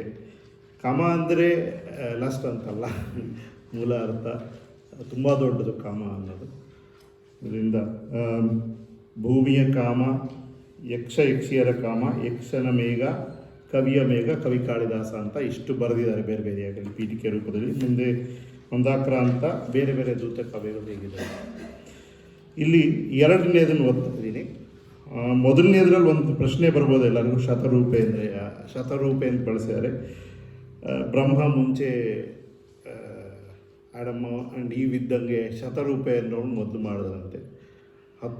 100 ರತಿಯರಷ್ಟು ಚೆನ್ನಾಗಿದ್ಲು ಅನ್ನೋದಕ್ಕೂ ಹೆಸರು ಬಂದಿರಬಹುದು ಅಂತ ಯಾವುದೋ ಒಂದು ಕಡೆ ಓದಿದೆ, ಶತರೂಪೆ ಅಂತ. ಸ್ವಯಂಭುವ ಮನು ಅಂತ ಮೊದಲನೇ ಮನು, ನಾವೆಲ್ಲ ಮನುಷ್ಯರು ಅನ್ನೋದು ಆ ಮನುವಿನಿಂದನೇ. ಸ್ವಯಂಭುವ ಮನುವಿನ ಹೆಂಡತಿ ಶತರೂಪೆ. ಆದ್ದರಿಂದನೇ ಅಲ್ಲಿ ಬ್ರಹ್ಮ ಹೃದಯದಲ್ಲಿ ಜನಿಸಿದ ಇಚ್ಛೆ ಕೊನೆಗಾಣಲೆಂದು ಅಂತ ಶುರು ಆಗಿದೆ. ಅದನ್ನು ಓದಕ್ಕೆ ಹೋಗಲ್ಲ. ಮುಂದಿನ 2ನೇದು ಇಲ್ಲಿ ಮತ್ತು ಸ್ವಲ್ಪ ಕುಮಾರ ಸಂಭವದ ಬಗ್ಗೆ ತಗೊಂಡಿದ್ದಾರೆ. ಸರ್ವ ಮಾಂಗಲ್ಯ ಅಂದರೆ ಇಲ್ಲಿ ಕುಮಾರ ಸಂಭವದಲ್ಲಿ ಶಿವ ಪಾರ್ವತಿಯರ ಒಂದುಗೂಡೋದು, ಮದುವೆ ಆಗೋದು. ಯಾಕೆಂದರೆ ಕುಮಾರ ಜನನ ಆಗಬೇಕು, ರಾಕ್ಷಸನ ವಧೆ ಆಗಬೇಕು. ಆದ್ದರಿಂದ ಆದರೆ ನಮ್ಮ ಆದಿ ದಂಪತಿಗಳು ಅಥವಾ ಮೊದಲ ದೇವರು ಅಂತ ಯಾರನ್ನು ಕರಿತೀವಿ, ಶಿವ ಪಾರ್ವತಿಯರು, ಕಾಮಕ್ಕಿಂತ ಹೆಚ್ಚಾಗಿ ಒಬ್ಬರ ಮೇಲೊಬ್ಬರು ತಪಸ್ಸನ್ನು ಮಾಡಿ ಒಂದಾದರು ಅಂತ ಇರೋದು ಕತೆ. ಮೊದಲು ಶಿವ ತಪಸ್ಸು ಮಾಡ್ತಾ ಇರ್ತಾನೆ, ಅವನಿಗೆ ಸಹಾಯಕ್ಕೆ ಪಾರ್ವತಿ ಬರ್ತಾಳೆ. ಸತಿಯಾಗಿದ್ದವಳು ಪಾರ್ವತಿ ಆಗಿದ್ದಾಳೆ, ಹಿಮಾಲಯನ ಮಗಳಾಗಿ ಬಂದಿದ್ದಾಳೆ. ಅವಳು ಬಂದು ಅವನು ಇದನ್ನು ಮಾಡ್ತಾಳೆ. ಆಗ ಕಾಮ ಬರ್ತಾನೆ, ಆದರೆ ಕಾಮನ್ನ ಶಿವ ಸುಟ್ಟುಬಿಡ್ತಾನೆ. ಕಾಮನ್ನ ಮೀರಿ ಮತ್ತೆ ಪಾರ್ವತಿ ತಪಸ್ಸು ಮಾಡ್ತಾಳೆ ಶಿವನ ಮೇಲೆ. ಆಗ ಶಿವ ಬರ್ತಾನೆ, ಒಲಿತಾನೆ ಅಂತ. ಸೊ ಒಬ್ರನ್ನೊಬ್ಬರು ತಪಸ್ಸು ಮಾಡಿ ಒಲಿಸ್ಕೊಂಡವರು ಬರೀ ಪ್ರೀತಿ ಮಾಡಿ ಅಷ್ಟೇ ಅಲ್ಲ ಅನ್ನೋ ಅರ್ಥದಲ್ಲಿ ಅದನ್ನು ಹೇಳುವಾಗ, ರತಿಯ ನಗಲಿಸಿದರಯ್ಯೋ ಪಾಪಿಗಳು ಕಾಮನನ್ನು ರಮಿಸಿ, ಶಿವನ ನೇತ್ರ ಕಾಹುತಿಯ ಕೊಟ್ಟರೋ ಒಳಿತು ತಪ್ಪ ಕ್ಷಮಿಸಿ, ರತಿಯ ವಿರಹದಲ್ಲಿ ಬೆಂದ ಕಾಮ ಎಚ್ಚೆತ್ತ ಭೂತಪತಿಯು, ಭೂತಪತಿ ಶಿವ, ಭೂಪತಿ ಅಂದರೆ ವಿಷ್ಣು ಆಗ್ಬಿಡ್ತು, ಸತಿಯ ಸರ್ವ ಮಾಂಗಲ್ಯಕ್ಕಾಗಿ ಅಳಬೇಕೋ ಪಾಪ ರತಿಯು ಅಂತ. ಇಲ್ಲಿ ಆ ಪದ ಜೋಡಣೆಯಲ್ಲಿ ನಿಮಗೆ ರತಿಯ ವಿರಹಕ್ಕೆ ಅಳಬೇಕು ಅಥವಾ ಸರ್ವಮಾಂಗಲ್ಯ ಆಗ್ತಾ ಇದೆ ಇದರಿಂದ ಅನ್ನೋದಕ್ಕೆ ಸಂತೋಷ ಪಡಬೇಕು ಅನ್ನೋದು ಒಂಥರ ಕನ್ಫ್ಯೂಷನ್ ಆಗಿ ಉಳಿದ್ಬಿಡುತ್ತೆ. ಆದರೂ ತುಂಬ ಚೆನ್ನಾಗಿ ಅದನ್ನು ತಂದಿದ್ದಾರೆ. ಆ ಸಾಲು ನನಗೆ ತುಂಬ ಇಷ್ಟ ಆಯಿತು. ಅದು ಕೊಟ್ಟಿದ್ದ ಕಾಪಿನಲ್ಲಿ ಅಂಡರ್ಲೈನು ಮಾಡಿದ್ದೀನಿ ಅನಿಸುತ್ತೆ. ಅದರ ಮುಂದಿಂದು ವಿರಹ ಪೂತ ರತಿ, ವಿರಹದಿಂದ ಪವಿತ್ರವಾಗಿರುವಂಥ ರತಿ ಅಂತ. ಪೂತ ಅಂದರೆ ಪವಿತ್ರವಾಗಿರುವಂಥ ರತಿ, ವಿರಹದಿಂದ ಪವಿತ್ರವಾಗಿದ್ದಾಳೆ ಅವಳು ಅಂತ. ಜೀವ ಮೂಲ ಸತಿ, ಅವಳೋ ಇವಳೋ ಅನ್ನೋದು ಒಂದು ರೀತಿ ಎರಡು, ಅವಳೇ ಕಾರಣನ ಅಂತ ಜೀವ ಮೂಲಕ್ಕೆ. ಆ ವಿರಹದಿಂದ ಪೂತಳಾದ ರತಿ ಕಾರಣನೋ ಅಥವಾ ಸತಿ ಕಾರಣ, ಪಾರ್ವತಿ ಕಾರಣ. ಚಿತ್ತರಂಗದಲ್ಲಿ ಸಾಂಗವಾಗಿ ಮೈಗೂಡಿ ಸೇರಿಕೊಂಡಳೋ ಆ ಅನಂಗನಲ್ಲಿ, ಅವನ ಅನಂಗ ಆಗ್ಬಿಟ್ಟು ಶಿವ ಸುಟ್ಟ ಮೇಲೆ, ಆದ್ದರಿಂದ ಅವನಲ್ಲಿ ದೇಹದೊಂದಿಗೆ ಸೇರಿಕೊಂಡಳು. ಋತುವಿನೊಂದು ಪ್ರೇರಣೆಗೆ ಕೂಡುವುದು ಬಲ್ಲದೇನು ಪಶುವು. ಯಾವ ಪಶು ಬೇಕಾದರೂ ಋತು ಬಂದರೆ ಒಂದಕ್ಕೊಂದು ಸೇರಿಕೊಳ್ಳುತ್ತೆ. ಆದರೆ ಪ್ರೌಢರತಿಯ ಕೈಕೂಸಿ ಆಗಿ ಬೆಳಗಿರುವುದು ಕಾಮಶಿಶು. ಆ ಶಿವಪಾರ್ವತಿಯರ ಶಿಶುವನ್ನು ಕಾಮಶಿಶು ಅಂದ್ಕೋಬಹುದು ಒಂದು ರೀತಿಯಲ್ಲಿ. ಅಥವಾ ಮುಂದೆ ಕೃಷ್ಣನ ಮಗ ಪ್ರದ್ಯುಮ್ನೂ ಬಂದ, ಅವನು ಕಾಮಶಿಶು, ಅವನು ಕಾಮನ ರೂಪ, ಮನ್ಮಥನ ಇನ್ನೊಂದು ಜನ್ಮ. ಆದರೆ ಪ್ರೌಢರತಿಯ ಕೈಕೂಸು ಇದು ಆರ್ಡಿನರಿ ಯಾರು, ಅದನ್ನು ಆ ಪಾಯಿಂಟನ್ನು ತರ್ತಾರೆ. ಎಲ್ಲಾದ್ರ ಬೇಕಿದ್ರೆ ನಿಲ್ಲಿಸಿ ಹೇಳಿ, ಏನಾರ ನನಗೆ ಗೊತ್ತಿದ್ರೆ ಹೇಳ್ತೀನಿ, ಇಲ್ಲಾಂದರೆ ಗೊತ್ತಿರೋರು ಇನ್ನೂ ಬೇಕಾದಷ್ಟು ಜನ ಇದ್ದಾರೆ, ಓದ್ಕೊಂಡಿರೋ ಯಾರ ಹೇಳ್ಬೋದು. ಮುಂದೆ 7ನೇದು ಓದ್ತಾ ಇದ್ದೀನಿ. ಅದು ದೇವಲೋಕದಲ್ಲಿ ಕಾಮ ಅಂತ ಇನ್ನೂ ಸುಮಾರು ತುಂಬ ಚೆನ್ನಾಗಿರೋ ಪದ್ಯಗಳಿದೆ. ಜೀವಲೋಕದಲ್ಲಿ ಕಾಮ ಅಂತ 7, 8, 9 ಮೂರನ್ನೂ ಓದ್ತೀನಿ. ಇಲ್ಲಿ 3 ಜನನ ಹೇಳಿದ್ದಾರೆ. ಒಬ್ಬ ಕಾಮಿ ಅಥವಾ ಪ್ರೇಮಿ, ಒಬ್ಬ ಕವಿ. ಕವಿ ಅಂದರೆ ಎಲ್ಲಾನು ಕಾಣಬಲ್ಲವನು ಕವಿ ಅಂತ ಅರ್ಥ. ಬರೀ ಒಂದು ಸಣ್ಣ ಪದ್ಯ ಬರೆಯೋನು ಅಂತಲ್ಲ, ಎಲ್ಲಾನು ಅರ್ಥ ಮಾಡ್ಕೊಂಡಿರೋನು. ಬೇಂದ್ರೆ ಅಂತವರು, ಕಾಳಿದಾಸನಂತವರು, ವಾಲ್ಮೀಕಿ ಅಂತವರು, ವ್ಯಾಸರಂತವರು ಕವಿ ಅಂತ ಮೂಲ ಅರ್ಥ. ಆ ಅರ್ಥದಲ್ಲಿ ಅಂತಹ ಕವಿ. 3ನೇವನು ಭಕ್ತ, ದೇವರಲ್ಲೇ ಒಂದಾಗ್ಬಿಡೋನು. ಅವ್ರು 3 ಜನದ್ದು ಜೀವಲೋಕದಲ್ಲಿ ಕಾಮ ಹೇಗಿದೆ ಅಂತ. ಭಿನ್ನ ದೇಹದಲ್ಲಿ ಏಕಜೀವ ಕಾಣುವರು ಕರಗಿ ಮಾಗಿ, ಯಾರೋ ಮೋಹದಲ್ಲಿ ಯಾರೋ ಊಹೆಯಲ್ಲಿ ಯಾರೋ ಯೋಗಿಯಾಗಿ, ಸವಿಯ ನುಣ್ಣುವರು ಬಾಳ ನೆಲೆಯ ಬಗೆ ಬಗೆಯ ಜಾವದಲ್ಲಿ, ಕಾಮಿ ನೋವಿನಲ್ಲಿ ಕವಿಯು ಭಾವದಲ್ಲಿ ಭಕ್ತ ಜೀವದಲ್ಲಿ ಅಂತ. ಅಲ್ಲಿ ಕಾಮಿ ನೋವಿನಲ್ಲಿ ಇದು ಒಂದು ಸ್ಪೇಸ್ ಮಿಸ್ ಆಗಿದೆ. ಸೊ ಬೇರೆ ಬೇರೆ ರೀತಿಯಲ್ಲಿ ಅವರು ಕಾಮವನ್ನು ಕಾಣ್ತಾರೆ ಅಂತ. ಮುಂದಿಂದು ಕಾಮ ತೃಪ್ತಿಯಲ್ಲಿ ಸ್ನೇಹ ಸುಪ್ತಿಯಲ್ಲಿ ಒಬ್ಬ ಮೈಯ ನುಣಿಸೆ ಕಾಮಿ ಪ್ರೇಮಿ, ಭಾವದೀಪ್ತಿಯಲ್ಲಿ ಚಂದ ಮಾಯೆಯಲ್ಲಿ ಒಬ್ಬ ಮಾತ ಕುಣಿಸೆ ಕವಿ, ತನ್ನ ಜೀವ ತಾದಾತ್ಮ್ಯ ಹೊಂದದೆ ತಣಿಸಲಾರನೊಬ್ಬ ಭಕ್ತ, ಯಾರಿಗೇತರಲ್ಲಿ ಜೀವ ಅದುವೆ ಸವಿ ಅವರಿಗದುವೆ ಹಬ್ಬ. ಇದಕ್ಕೋಸ್ಕರನೇ ಇದನ್ನು ಓದ್ತಿರೋದು. ಯಾಕೆಂದರೆ ನಾನೇನು ಹೇಳಲೇಬೇಕಾಗಿಲ್ಲ, ಇದು ಸರಳ ಕನ್ನಡದಲ್ಲಿದೆ, ಅದರಿಂದ ಯಾವ ವ್ಯಾಖ್ಯಾನ ಏನೂ ಹೇಳಬೇಕಾಗಿಲ್ಲ, ಇದಕ್ಕರ್ಥ ಇದು ಅಂತ. ಕಾಮಿ ಬಗ್ಗುವನು ದೇಹಿ ಎಂದು ಮೋಹದಲ್ಲಿ ಕಾಲಿಗಡಿಸಿ, ಹೆಣ್ಣಿನ ಕಾಲಿಗೆ ಬೀಳ್ಬೋದು ಅಥವಾ ಹೆಣ್ಣು ಗಂಡಿನ ಕಾಲಿಗೆ ಬೀಳ್ಬೋದು ಕಾಮಿಯಾದವರು. ಕವಿಯು ಒಗ್ಗುವನು ತನ್ನನಂಗ ಭಾವಕ್ಕೆ ಮಾತು ತೊಡಿಸಿ. ಏಕೆಂದರೆ ರಸ ಭಾವ ಎಲ್ಲನೂ ಮನಸ್ಸು ಬುದ್ಧಿನಲ್ಲೇ ಇರೋದು, ಯಾವುದಕ್ಕೂ ಅಂಗ ಇಲ್ಲ, ದೇಹ ಇಲ್ಲ. ಅದರಿಂದ ತನ್ನ ಅನಂಗ ಭಾವಕ್ಕೆ ಮಾತನ್ನೇ ತೊಡಿಸ್ತಾ ಇದ್ದಾನೆ. ಭಕ್ತ ಹಿಗ್ಗುವನು ತನ್ನ ಜೀವ ಹಸ ಮಾಡಿ ದೇವನಾಗಿ, ಅವನೇ ದೇವ ಆಗಿಬಿಡ್ತಾನೆ ಅಂತ, ಪರಮಾತ್ಮನಲ್ಲಿ ಸೇರ್ತಾನೆ ಅನ್ನೋ ರೀತಿಯಲ್ಲಿ. ಒಬ್ಬನೊಳಿಸಿದ ಒಂದೇ ನೂಲಿನಲ್ಲಿ ಎಲ್ಲ ಕಾವನಾಗಿ, ಅಲ್ಲಿ ನನ್ನ ತಲಹರಟೆ ಏನು ಅಂದರೆ ಕಾಮನಾಗಿನೂ ಮಾಡ್ಕೋಬಹುದು, ಎರಡೂ ಮತ್ತೆ ಹೀಗೆ ಹಾಗೆ ಹೇಳ್ಕೊಂಡು ಅರ್ಥ ಮಾಡ್ಕೊಂಡು ಸಂತೋಷ ಪಡ್ಕೋಬೋದು ಅಷ್ಟೆ. ಹೆಚ್ಚಿಗೆ ವ್ಯಾಖ್ಯಾನ ಮಾಡೋ ಹಾಗಿಲ್ಲ. ಅದು ಕೊನೆ ಒಂದು ಹೆಚ್ಚು ವ್ಯಾಖ್ಯಾನ ಮಾಡ್ಬೋದಂತ.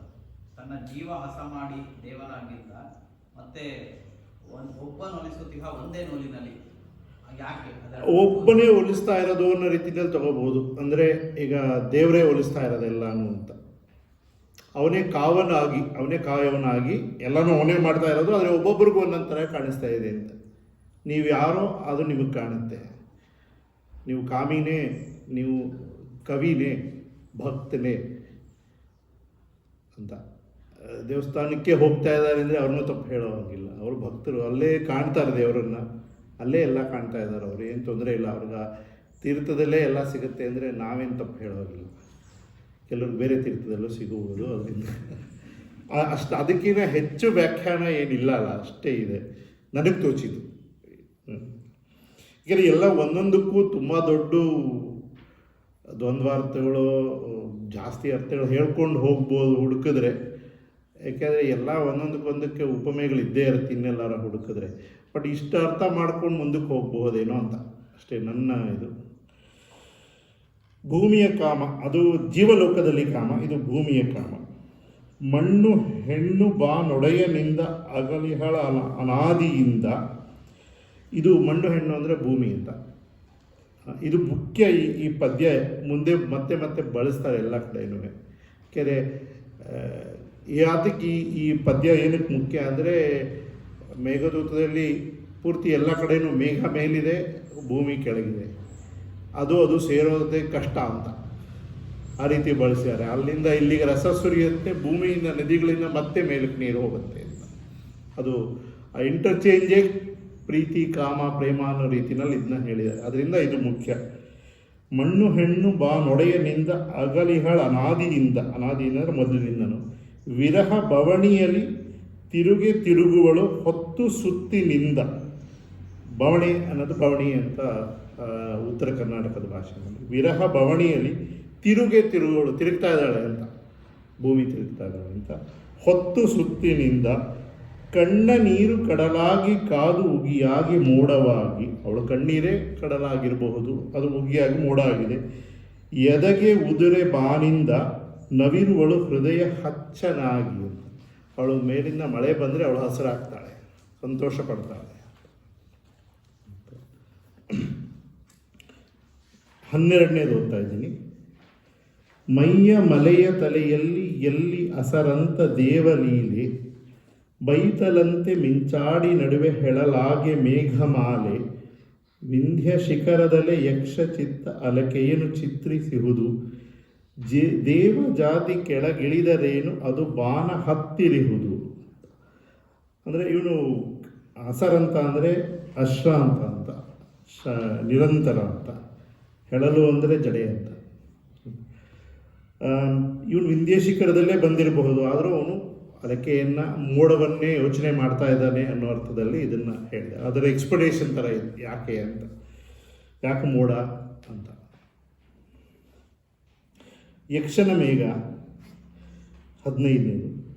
ಮೈಯ ಉರಿಗೆ ಬಗೆ ಉಗಿಯು ಹೊತ್ತಿ ನಿಟ್ಟುಸಿರಿನೊಡನೆ ಏರಿ, ಕಣ್ಣು ಮಂಜು ಕಂಬನಿಯು ತುಂಬಿ ಮುನ್ನೆನಹು ಮಿಂಚು ಸೇರಿ, ಗುಡುಗು ತಿರೆ ವೈರಿ ವಿಧಿಯ ಕಾಟಕ್ಕೆ ಎದೆಯುತ್ತಾನು,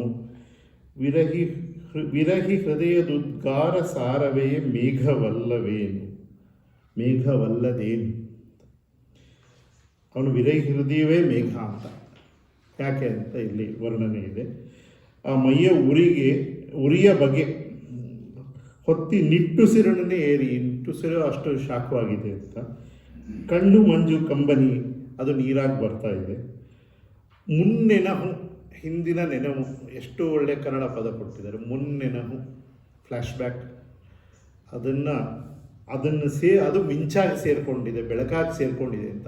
ಹಾಗಿದ್ವಿ, ಆಗದು ಮಾಡ್ತಾ ಇದ್ವಿ, ನಾವಿಬ್ಬರು ಅಲ್ಲಿ ಕೈ ಹಿಡ್ಕೊಂಡು ಹೋಗ್ತಾ ಇದ್ವಿ, ಈ ಹಾಡು ಹೇಳಿದ್ವಿ. ಆ ಮುನ್ನೆನಹು ಮಿಂಚಾಗಿ ಸೇರಿಕೊಂಡಿದೆ.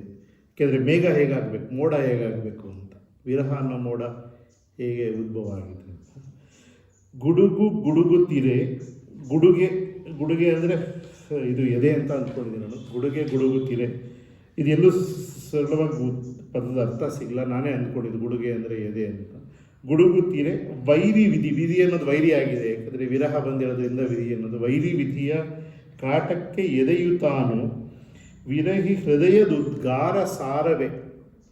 ಅಯ್ಯೋ ಇನ್ಯಾವಾಗ ನೋಡ್ತೀನೋ ಅನ್ನೋ ಉದ್ಗಾರ ಸಾರವೇ ಮೇಘವಲ್ಲದೆ.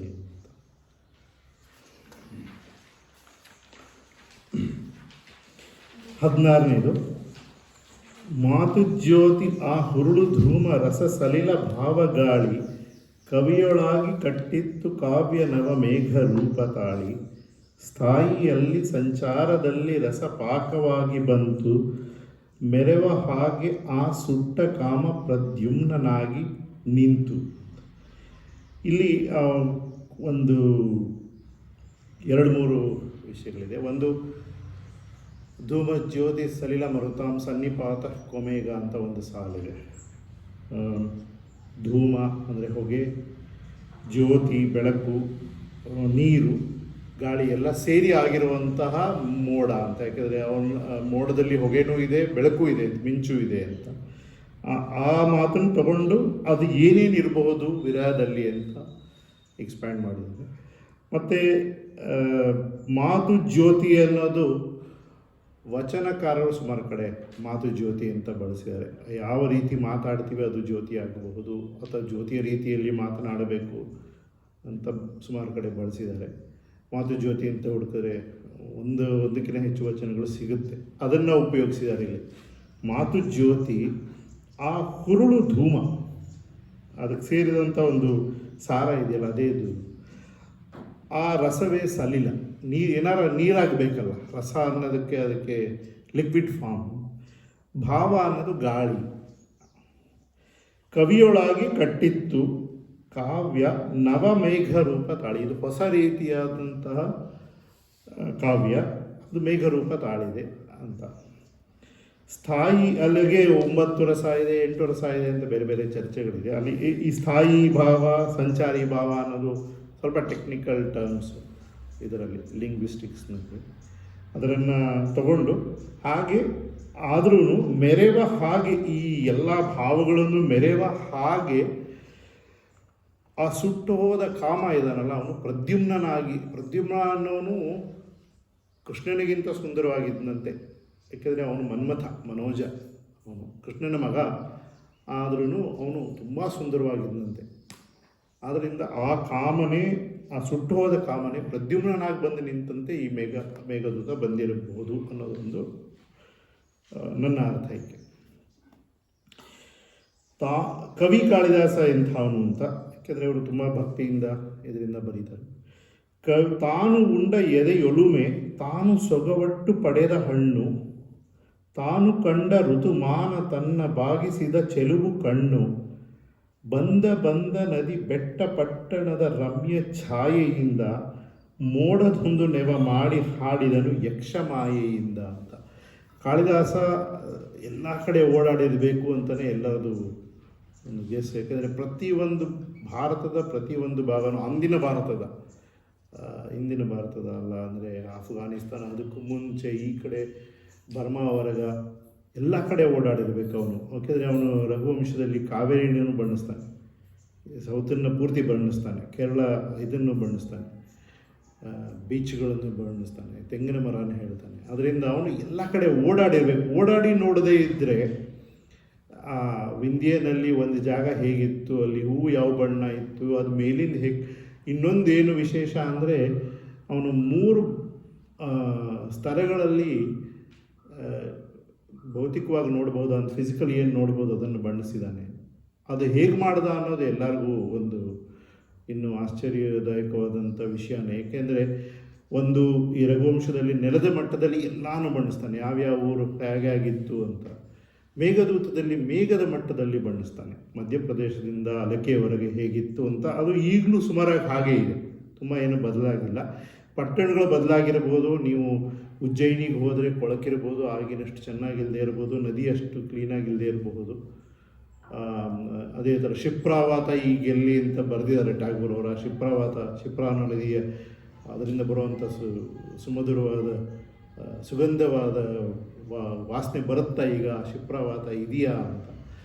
ಅದು ಇಲ್ಲದೆ ಇರ್ಬೋದು, ಬಟ್ ಶಿಪ್ರಾ ನದಿ ಇದೆ, ಆ ಜಾಗ ಹಾಗೆ ಕಾಣುತ್ತೆ. ಈ ಗಂಗೆ ಯಮುನೆ ಸಂಗಮ ಹಾಗೆ ಇದೆ. ಅದು ಮೇಲಿಂದ ನೋಡಿದ್ರೆ ಅವನು ಹೇಗೆ ಬಣ್ಣಿಸಿದಾನೆ ಈಗಲೂ ಬಳಸ್ಕೋಬಹುದು. ಅದು ಒಂದು. ಇನ್ನೊಂದು ವಿಜ್ಞಾನ ಶಾಕುಂತಲದಲ್ಲಿ ಕೊನೆ ಸರ್ಗದಲ್ಲಿ ಆಕಾಶದಿಂದ ಸ್ವರ್ಗದಿಂದ ಇಳಿದು ಬರ್ತಾನೆ ದುಷ್ಯಂತ ಇದರಲ್ಲಿ ರಥದಲ್ಲಿ. ಆಗ ಆ ಮಟ್ಟದಿಂದ ಮೋಡಗಳ ಮೇಲಿನಿಂದನೂ ಕೆಳಗಿಳಿದು ಬರುವಾಗ ಹೇಗೆ ಕಾಣಿಸ್ತು ಅನ್ನೋದನ್ನು ವರ್ಣಿಸಿದ್ದಾನೆ. ಅದನ್ನು ಹೇಗೆ ಮಾಡಿರ್ಬೇಕಾದ್ರೆ ಅದು ಸರಿಯಾಗಿದೆ, ಆ್ಯಕ್ಯುರೇಟ್ ಆಗಿದೆ. ಅದರಿಂದ ಅದನ್ನು ಹೇಗೆ ಮಾಡಿರ್ಬೋದು ಅನ್ನೋದು ಇನ್ನೂ ಬಿಡಿಸಲಾಗದಂಥ ವಿಷಯ. ಬೇಕಾದಷ್ಟು ಚರ್ಚೆಗಳಿದೆ. ಕಾಳಿದಾಸನ ಆದಷ್ಟು ನಾನು ಹೇಳಕ್ಕೆ ಹೋಗಿಲ್ಲ, ಯಾಕೆಂದರೆ ಅವನ ಬಗ್ಗೆ ಹೇಳಕ್ಕೆ ಹೋದರೆ ಹೊಡೋಗ್ಬಿಡ್ತೀವಿ ಅಲ್ಲೇ. ಅವನ ಬಗ್ಗೆ ಎಷ್ಟು ಪುಸ್ತಕಗಳಿದೆ ಅಂತಲೇ ಒಂದು ಪುಸ್ತಕ ಇದೆ, ಬಿಬ್ಲಿಯೋಗ್ರಫಿ ಆಫ್ ಕಾಳಿದಾಸಸ್ ವರ್ಕ್ಸ್ ಅಂತಲೇ ಇಷ್ಟಪ್ಪ ಪುಸ್ತಕ ಇದೆ. ಹೆಸರು ಬೇರೆ ಇರಬೇಕು, ಬಟ್ ಎಷ್ಟೋ ಪ್ರತಿಯೊಬ್ಬರು ಬಂದವರು ಒಂದೊಂದು ಪುಸ್ತಕ ಬರೀತಾರೆ. ಅವ್ರ ಕಂಡು ಓದ್ದವರೆಲ್ಲ ನಾನು ಒಂದು ಬರೀಲೇಬೇಕು ಅಂತ ಬರೀತಾರೆ. ಅದರಿಂದ ತಾನು ಉಂಡ ಎದೆಯೊಲುಮೆ, ತಾನು ಸೊಗವಟ್ಟು ಪಡೆದ ಹೆಣ್ಣು, ತಾನು ಕಂಡ ಋತುಮಾನ, ತನ್ನ ಬಾಗಿಸಿದ ಚೆಲುವು ಕಣ್ಣು, ತನ್ನನ್ನು ಬಾಗಿಸ್ತು ಅಂತ ಇಷ್ಟು ಚೆನ್ನಾಗಿದೆಯಲ್ಲ ಅಂತ ನಮಸ್ಕಾರ ಮಾಡಿರಬೇಕು, ಅವನು ಬಾಗಿರಬೇಕು. ಬಂದ ನದಿ ಬೆಟ್ಟ ಪಟ್ಟಣದ ರಮ್ಯ ಛಾಯೆಯಿಂದ ಮೋಡದೊಂದು ನೆವ ಮಾಡಿ, ಇದೊಂದು ಮೋಡದ ಹೆಸರು ಹೇಳಿಕೊಂಡು ಎಲ್ಲಾನು ಹೇಳ್ಬಿಟ್ಟಿದ್ದಾನೆ ಅಂತ, ತನಗಿಷ್ಟೆಲ್ಲ ಕಾಣಿಸ್ತು ಅಂತ ಹೇಳೋದಕ್ಕೆ ಇದೊಂದು ನೆವ ಅನ್ಕೊಂಡು. ಇರಲಿ ಬೆಟ್ಟ ನದಿ, ಇರಲಿ ಶಿವನು ಸತಿ, ಇರಲಿ ಕಾಡು ನಾಡು, ಇರಲಿ ಕಾಮರತಿ ಅಜನು ಇಂದುಮತಿ, ಬರಲಿ ಸಾವು ಕೇಡು, ಯಕ್ಷಿ ಇರಲಕ್ಷಿ ಪಕ್ಷಿ ಗಂಡ ಪಾತ್ರದಿಂದ, ಪ್ರೇಮದಾಟವನ್ನು ಕವಿಯು ಆಡಿಸಿದ ಕಾಮಸೂತ್ರದಿಂದ. ಈ ಥರ ಎಲ್ಲ ಹೆಸರು, ಈ ಥರದ್ದು ಎಲ್ಲರದ ರೀತಿಯಲ್ಲಿ ಹೇಳಿದ್ದಾನೆ ಅಂತ. ಯಾಕೆಂದರೆ ಇದು ಕಾಳಿದಾಸನ ಕಾವ್ಯಗಳ ಬಗ್ಗೆ, ಇದು ಒಂದೊಂದು ಕಾವ್ಯದಲ್ಲಿ ಒಂದೊಂದು ವಿಷಯವಾಗಿ ಹೇಳಿದ್ದಾನೆ ಅಂತ. ಈ ಹೆಸರು ಹೇಳ್ಕೊಂಡು ಎಲ್ಲದರಲ್ಲೂ ಸುಮಾರಾಗಿ ವಿರಹ, ಕಾಮ ಅನ್ನೋದು ಬಂದೇ ಬರುತ್ತೆ. ಏಕೆಂದರೆ ಬರೀ ಹೆಣ್ಣು ಬೇರೆ ಆಗಿದ್ದ ವಿರಹ ಅಷ್ಟೇ ಅಲ್ಲ, ರತಿಯ ವಿರಹ ಅನ್ನೋದ್ರಲ್ಲಿ ಅಜ ಮಹಾರಾಜ ರಾಮನ ತಾತ, ಅವನ ಹೆಂಡತಿ ಇಂದುಮತಿ ಸತ್ತೋಗ್ಬಿಟ್ಟಾಗ ತಾನೇ ಸತ್ತೋಗ್ಬಿಡ್ತಾನೆ, ವಿರಹದಿಂದಾನೇ ಸತ್ತೋಗ್ಬಿಡ್ತಾನೆ, ಆಗಲೇ ಪ್ರಾಣ ಬಿಟ್ಟುಬಿಡ್ತಾನೆ. ಅವನ ಅಜ ವಿಲಾಪ ಅಂತಲೇ ಒಂದು ಪೂರ್ತಿ ಸರ್ಗನೇ ಇದೆ ಅಂತ, ಅದನ್ನು ಬಳಸಿದ್ದಾನೆ. ಅದನ್ನೆಲ್ಲ ಉಪಯೋಗಿಸ್ಕೊಂಡು ಬರೆದಿದ್ದಾನೆ ಅಂತ ಕಾಳಿದಾಸನ ಹೊಗಳ್ತಾ ಇರೋದು. ಜಗವೇ ದೇವತನುವೆಂದು ಮಣಿದೆ, ನೀನೇನು ನಿನ್ನ ಮತಿಯು, ರತಿಯು ನಿನ್ನ ರಸದಲ್ಲಿ ನಾಂದು, ಆಗಿಹಳು ಮುಕ್ತಿ ಸತಿಯು. ಆ ರತಿ ಅನ್ನೋಳು ಮೋಕ್ಷಕ್ಕೆ ಕಾರಣನಾಗಿದ್ದಾಳೆ ಅಂತ, ಇಲ್ಲಿ ಮುಖ್ಯವಾಗಿ ಮುಕ್ತಿ ಸತಿ ಆಗಿದ್ದಾಳೆ ರತಿ. ನಿನ್ನ ರಸದಲ್ಲಿ, ನಿನ್ನ ಕೈನಲ್ಲಿ ಬಂದಿದ್ದಕ್ಕೆ, ನೀನು ತೋರಿಸಿದ ರಸದಲ್ಲಿ ಆ ರತಿ ಅನ್ನೋಳು ಸಹ ಮುಕ್ತಿ ಸತಿ ಆಗಿದ್ದಾಳೆ ಅಂತ ಕಾಳಿದಾಸನ ಹೊಗಳ್ತಾ ಇರೋದು. ಭಕ್ತ ನೀನು ಅನುರಕ್ತ ದಿವ್ಯದಲ್ಲಿ, ಉಳಿದ ಕಣ್ಣು ಭವಿಯು. ನೀನು ಭಕ್ತ, ನೀನು ಎಲ್ಲನೂ ಕಂಡೆ, ನಾವೆಲ್ಲ ಭವಿಗಳು ಅಂತ. ಭವಿಗಳು ಅಂದರೆ ನಾಸ್ತಿಕರು, ಕಾಫಿರು ಅಂತ. ಎಲ್ಲ ಕಡೆಗೂ ಚೈತನ್ಯ ಲೀಲೆ ಕಂಡವನೇ ನೀನೇ ಕವಿಯು ಅಂತ. ಬೆಟ್ಟ ಕೊಲಿಯೆ ಮನ ಬೆಟ್ಟದಂತೆ ಬಗೆಹರಹು ಎತ್ತರಹುದು, ಹೊಳೆಗೆ ಒಲಿಯೆ ಮನ ಹೊಳೆಯ ಹಾಗೆ ಬಗೆ ಭಾವ ಹೊಳೆಸುತ್ತುವುದು. ಬೆಟ್ಟ ಹೊಳೆಯ ಬಿಟ್ಟಿರದು ನಿನ್ನ ಬಗೆ ಎಂಥ ಭವ್ಯ ರುಚಿಯು, ಕಡಲಿನಂತೆ ಗಂಭೀರ ಗುಂಭ ಸೌಂದರ್ಯದಂತೆ ಶುಚಿಯು ಅಂತ. ಹಾಗೆ ಅರ್ಥ ಆಗುತ್ತೆ ಅಂದ್ಕೊಂಡಿದ್ದೀನಿ, ಅದನ್ನು ವಿವರಿಸೋದೇನು ಬೇಡ. ಗುಂಭ ಅಂದರೆ ಆಳವಾದ್ದು, ರಹಸ್ಯವಾದ್ದು, ಗಹನವಾದ್ದು ಅಂತ. ಕಡಲಿನಂತೆ ಗಂಭೀರ ಗುಂಭ. ಸೌಂದರ್ಯ ಅನ್ನೋದು ಕೆಲವು ಕಡೆ ಅದನ್ನು ಅಗ್ನಿಯ ಇತ್ಯಾದಿ ಹೋಲಿಸಿ ಅದು ಶುಚಿ ಅಂತ ಹೇಳ್ತಾರೆ. ಸೌಂದರ್ಯ ಅನ್ನೋದು ಎಲ್ಲ ರೀತಿ ಮಿಲನವಾಗಿರೋದನ್ನೆಲ್ಲ ಸೌಂದರ್ಯ ಅನ್ನೋಕ್ಕಾಗಲ್ಲ. ಶುಚಿಯಾಗಿರೋದನ್ನು ಅಗ್ನಿಯಂತೆ ಚೆನ್ನಾಗಿರೋದನ್ನು ಮಾತ್ರ ಸೌಂದರ್ಯ ಅನ್ನೋದು ಅಂತ, ಆ ರೀತಿಯ ಸೌಂದರ್ಯ ಅಂತ. ಮುಂದಿನದು ಸಮಯ ನೀವು ಹೇಳಬೇಕು ನನಗೆ, ಯಾಕಂದರೆ ಇದರಲ್ಲಿ ಏನು ಹೇಳೋದಲ್ಲ, 24 ಪದ್ಯ ಓದೋದ್ರಲ್ಲೇ ಆಗಿಬಿಡುತ್ತೆ 1 ಗಂಟೆ ಕಾಲ. ಅದರಿಂದ ಮಾತು ಇದಾಯ್ತಲ್ಲ, ಮಂದಾಕ್ರ ಅಂತ ಹೇಳಿದ್ದೀನಿ, ಇನ್ನೊಂದನ್ನು ಹರಿಸ್ಬಿಡ್ತೀನಿ, ಓದ್ಕೋಬಹುದು. ಬೇರೆ ದೂತ ಕಾವ್ಯಗಳು ಅಂತ, ಯಾಕೆಂದರೆ ಕಾಳಿದಾಸ ಒಂದು ಕಟ್ಟಿದ್ರಿಂದ ಅನೇಕರು ಏನೇನು ಸಾಧ್ಯ ಎಲ್ಲದರನ್ನು ದೂತವಾಗಿ ಕಳಿಸಿದ್ದಾರೆ. ಅದರ ಬಗ್ಗೆ ಒಂದು ಸ್ವಲ್ಪ ತಮಾಷೆಯಾಗಿ ಅನ್ನೋ ರೀತಿಯಲ್ಲೇ ತಗೋಬೋದು. ಇದಕ್ಕೆ ನಮ್ಮ ಗಣೇಶ್ ಅವರು ಸಿಂಗನ ಮುಂದೆ ಮಂಗ ಅನ್ನೋ ವಾಕ್ಯನ ಹೇಳಿದ್ದಾರೆ. ಅದನ್ನು ಇವರು ಇನ್ನು ಉದ್ದವಾಗಿ ಹೇಳಿದ್ದಾರೆ. ಬೇರೆಯವರು ಬರೆದಿದ್ದು ಹೇಗಿರ್ಬೋದು ಅಂತ. ನಿನ್ನ ದೂತ ಪಾದಗಳ ಮುಟ್ಟಿ ಕಟ್ಟಿದರೂ ಕಬ್ಬ ಒಂದು. ನೀನು ಮಾಡಿದ್ದೊಂದು ದೂತ ಕಾವ್ಯದ ಕಾಲನ್ನು ಹಿಡ್ಕೊಂಡು ಮಿಕ್ಕದವರು ಅವರ ಕಾವ್ಯವನ್ನು ಕಟ್ಕೊಂಡಿದ್ದಾರೆ. ನಿನ್ನ ಭಾವ ಬೆನ್ನಟ್ಟಿ ಕಂಡರೋ ಯಾರೋ ಹಬ್ಬವೆಂದು, ನಿನ್ನ ದೂತಗರಿ ಗರುಡನಿದುರು ಕಳಹುವರೆ ಗುಬ್ಬಿಯೊಂದು. ನಿನ್ನ ಗರುಡನ ಸಮಾನವಾದ ಇದ್ರ ಮುಂದೆ ಒಂದು ಗುಬ್ಬಿಯನ್ನು ಕಳಿಸ್ದಂಗೆ ಅಂತ. ಅವರು ಇವನು ಮೇಘವನ್ನು ಕಳಿಸಿದ್ರೆ ಅಂಚೆ ಕೊಂಚೆ ಶುಕ ಕಾಕ ಕೋಕ ಬಕ ಕೇಕಿ ಬೇಕಿ ಎಂದು ಅಂತ ಇದೆಲ್ಲನೂ ಬಳಸಿದ್ದಾರೆ ಅಂತ. ಕಪ್ಪೆನೂ ಯಾವುದರಲ್ಲೂ ಸಂದೇಶವಾಹಕವಾಗಿ ಬಳಸ್ಕೊಂಡಿದ್ದಾರೆ. ಬೇಕಿ ಅಂದರೆ ಕಪ್ಪೆ ಅಂತ, ಅಂಚೆ ಅಂದರೆ ಹಂಸ, ಕೊಂಚೆ ಅಂದರೆ ಕ್ರೌಂಚ, ಶುಕ ಕಾಕ ಗೊತ್ತು, ಕೋಕ ಅಂದರೆ ಕೋಗಿಲೆ ಅಥವಾ ಚಕ್ರವಾಕ, ಎರಡಕ್ಕೂ ಕೋಕ ಅಂತಾರೆ. ಬಕ, ಕೇಕಿ ಅಂದರೆ ನವಿಲು. ಇವೆಲ್ಲನೂ ಬಳಸಿದ್ದಾರೆ, ಆದ್ರೂ ಸಿಂಗನ ಮುಂದೆ ಮಂಗ ಅಂತ. ಈ ಮುಂದಿನ 24ನೇದು ಅದನ್ನೇ ನಾನು ಹೇಳಿದ ಮುಂಚೆ, ಕವಿಯ ಕಮಲ ಕೃತಿಯಲ್ಲಿ ಉಂಡೆ ನಾನೊಬ್ಬ ಭಾವಭಂಗ, ಪಕಳೆ ಮಾತು ಉದಿರಾಡಬಹುದು ತುಂಬೀತು ಸ್ವಾಂತರಂಗ. ಅವರು ಕಮಲ ಕೃತಿ, ಪೂರ್ತಿಯಾದ ಕಮಲ ಅದು. ಅದರಲ್ಲಿ ಒಂದು ಸ್ವಲ್ಪ ನಾವು ಒಂದೊಂದು ಡ್ರಾಪಲ್ಲಿ ಇಲ್ಲಿ ಇರ್ಕೋಬಹುದು. ಪಕಳೆ ಮಾತು ಉದಿರಾಡಬಹುದು. ಪಕಳೆ ಅಂದರೆ ಅದರ ದಳ ಎಲ್ಲ ಒಂದು ಸಣ್ಣ ದಳ ನಮ್ಮ ಮಾತು ಉದಿರಾಡಬಹುದು, ನಮ್ಮ ಅಂತರಂಗ ತುಂಬ್ಕೋಬಹುದು ಅಷ್ಟೇ. ಆದರೆ ನಾವು ಕಮಲನ ಮಾಡೋಕ್ಕಾಗತ್ತಾ ಅನ್ನೋ ರೀತಿಯಲ್ಲಿ.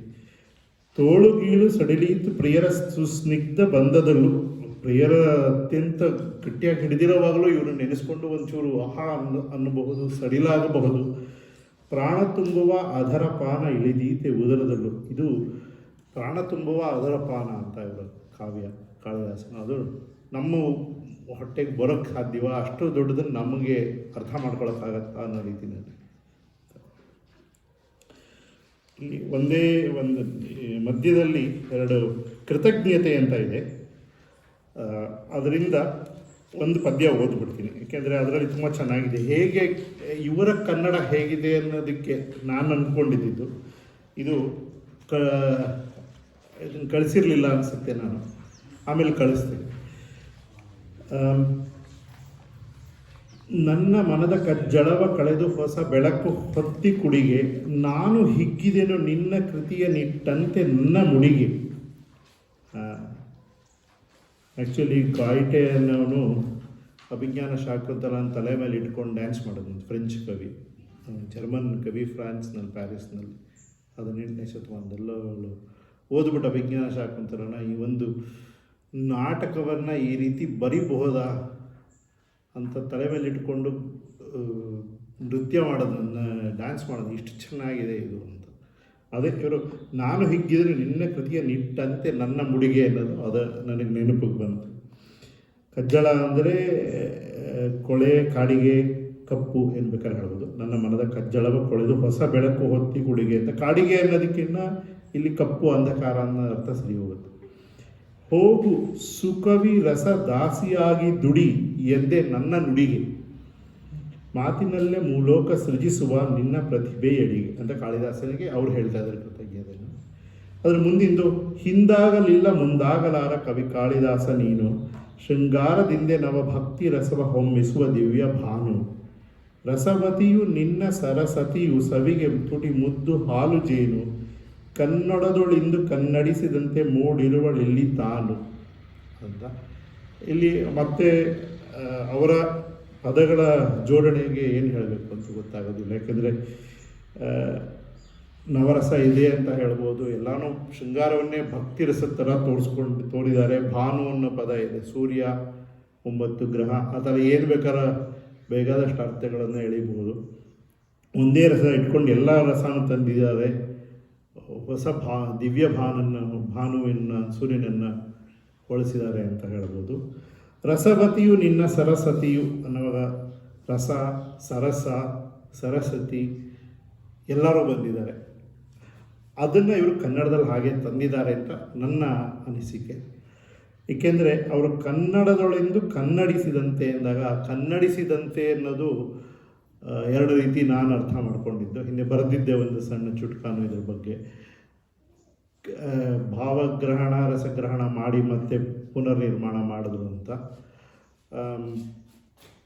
ಅದು ಒಂದು ಕನ್ನಡಿಸಿದಂತೆ ಅನ್ನೋದು. ಇನ್ನೊಂದು ಅದರ ಪ್ರತಿಫಲ, ಅದು ಹೇಗಿದೆ, ಅದು ಏನು ಬಿಡದೆ ಮಾಡಿದ್ದಾರೆ ಅನ್ನೋ ರೀತಿಯಲ್ಲೂ, ಕನ್ನಡಿ ಅನ್ನೋ ಪದದಿಂದ ಕನ್ನಡಿಸಿದಂತೆ, ಕನ್ನಡ ಅನ್ನೋ ಪದದಿಂದ ಕನ್ನಡಿಸಿದಂತೆ ಅಂತ 2 ರೀತಿ ನೋಡಬಹುದು ಅಂತ.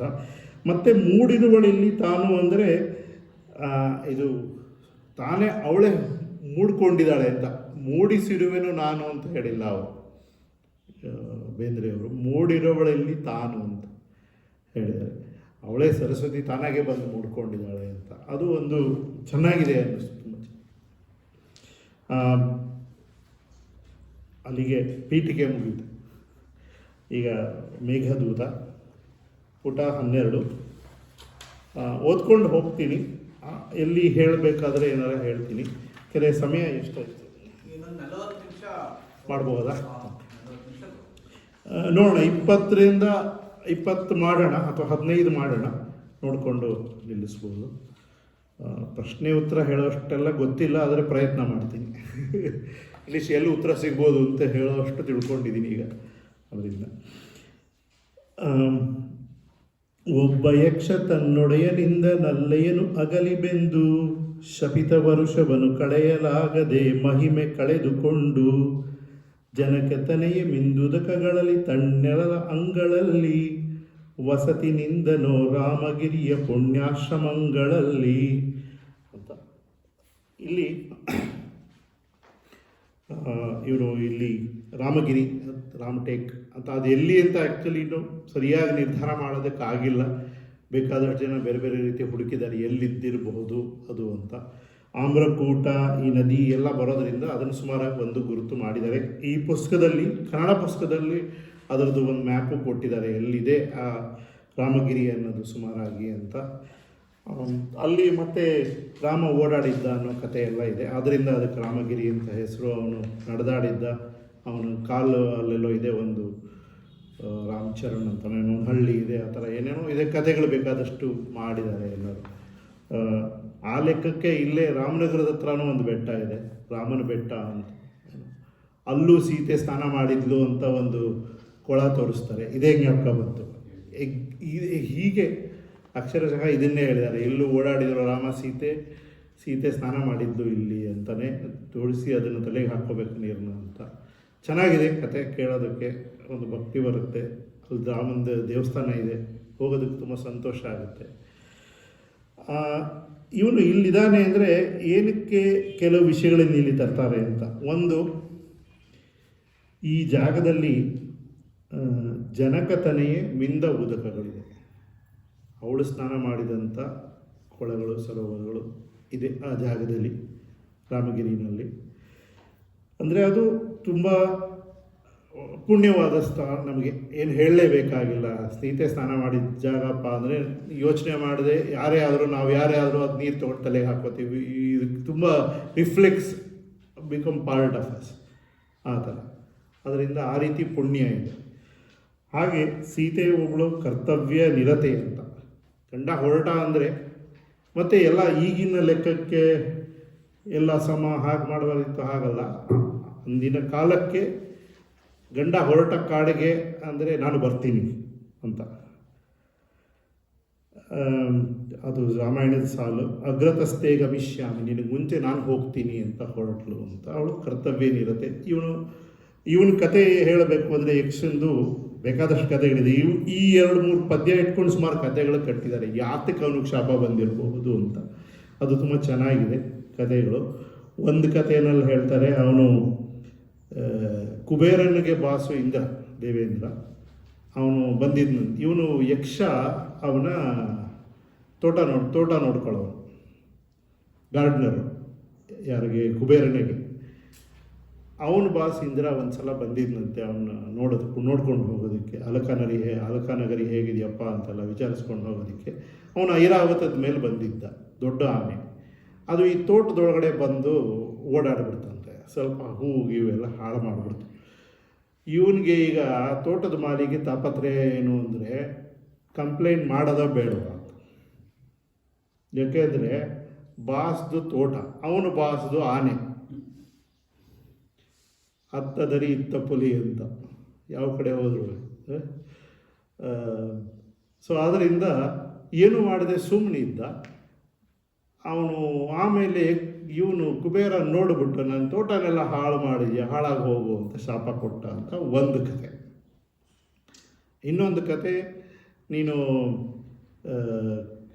ಇವನು ಸ್ವಲ್ಪ ಆಂಡಾಳ ಕತೆ ಥರ ಅಂತ.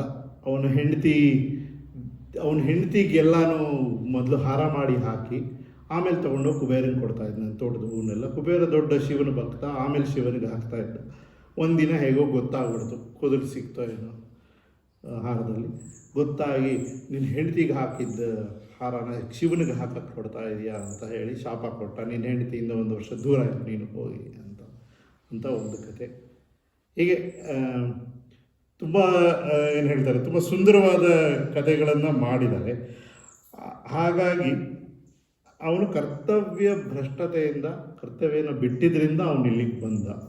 ಅವನು ಬಂದಿದ್ದ ಜಾಗ ಎಂಥದ್ದು ಅಂದರೆ ಕರ್ತವ್ಯ ನಿರತೆಯಾದ ಸೀತೆ ಇದ್ದಂಥ ಜಾಗ ಅನ್ನೋ ಆ ಪಾಪ ಪುಣ್ಯಗಳ ಒಂದು ಸಂಬಂಧ ಇದೆ. ಅವನಲ್ಲಿ ಓಡಾಡ್ತಾ ಇರೋದ್ರಿಂದ ಅವನಿಗೆ ಮತ್ತು ಅವನ ತಪ್ಪುಗಳು ಹೋಗ್ಬೋದು, ಪಾಪಗಳು ಕಳೀಬಹುದು. ಜನಕತನೆಯ ಮಿಂದುದಕಗಳಲ್ಲಿ ಅವನು ಮಿಂದರೆ ಅವನ ಪಾಪ ತೋಯ್ಬಹುದು ಅಂತ ಒಂದು. ಮತ್ತು ಅಲ್ಲಿ ಆಶ್ರಮಗಳಲ್ಲಿ ಅಂತ ಇದೆ.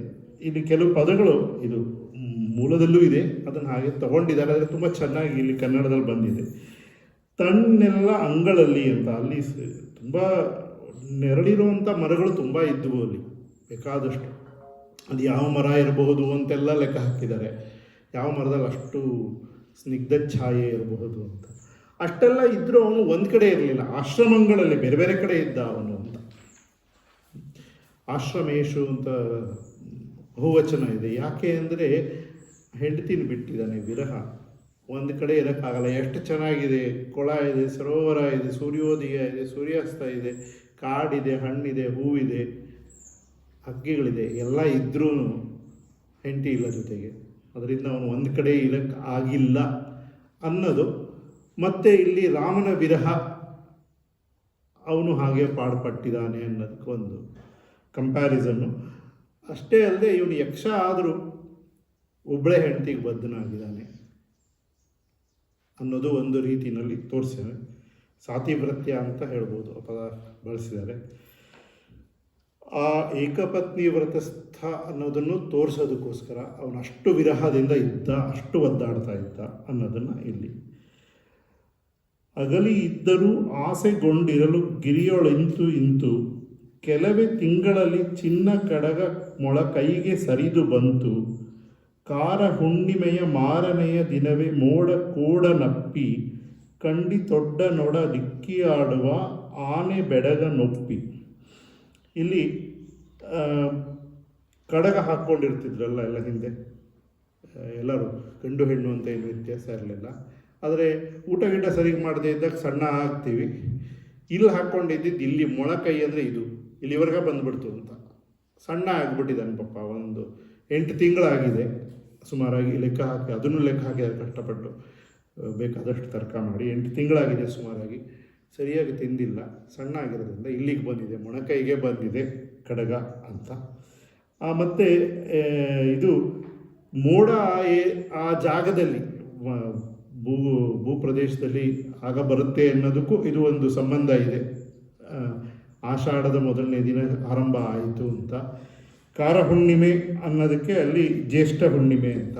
ಜ್ಯೇಷ್ಠ ಮುಗಿತಾ ಇದೆ, ಜ್ಯೇಷ್ಠ ಹುಣ್ಣಿಮೆ ಮುಗಿದು ಆಷಾಢದ ಮೊದಲನೇ ದಿನ ಆರಂಭ ಆಗಿದೆ. ಅದು ಕಾರ ಹುಣ್ಣಿಮೆ ಅನ್ನೋದು ಒಂದು ಹಬ್ಬ ಇತ್ತು, ಅದನ್ನು ಆಚರಣೆ ಮಾಡ್ತಾಯಿದ್ರು. ಅದನ್ನು ಇವರು ಬಳಸ್ಕೊಂಡೆ ಕನ್ನಡದಲ್ಲಿ. ಆಷಾಢದ ಮೊದಲನೇ ದಿನ ಅಂತ ಮಾಡಿದ್ರೆ ಭಾಷಾಂತರ ಆಗುತ್ತೆ. ಇದನ್ನು ಇಲ್ಲಿಗೆ ಧಾರವಾಡದ ಕಡೆ ಮಾಡ್ತಾ ಇದ್ದ ಕಾರ ಹುಣ್ಣಿಮೆ ಹೇಳಿದಾಗ ಇದು ಭಾವಗ್ರಹಣ. ಅವನು ಇಲ್ಲಿ ಆನೆಯಿಂದ ಬಂದಿರ್ಬೋದು ಅಂತ ತೊಂದರೆ, ಐರಾವತದಿಂದ ಅನ್ನೋದಕ್ಕೆ ಇದು ಒಂದು ಕಾರಣ ಉಪಯೋಗಿಸ್ಕೋತಾರೆ. ಆ ಮೋಡ ಒಂದು ಆನೆ ಥರ ಕಾಣಿಸ್ತಂತೆ ಅವನಿಗೆ. ಒಂದು ಬೆಟ್ಟಕ್ಕೆ ಕೋಡು ಅಂದರೆ ಬೆಟ್ಟದ ಶಿಖರ ಅಂತ ಅರ್ಥ ಇದೆ.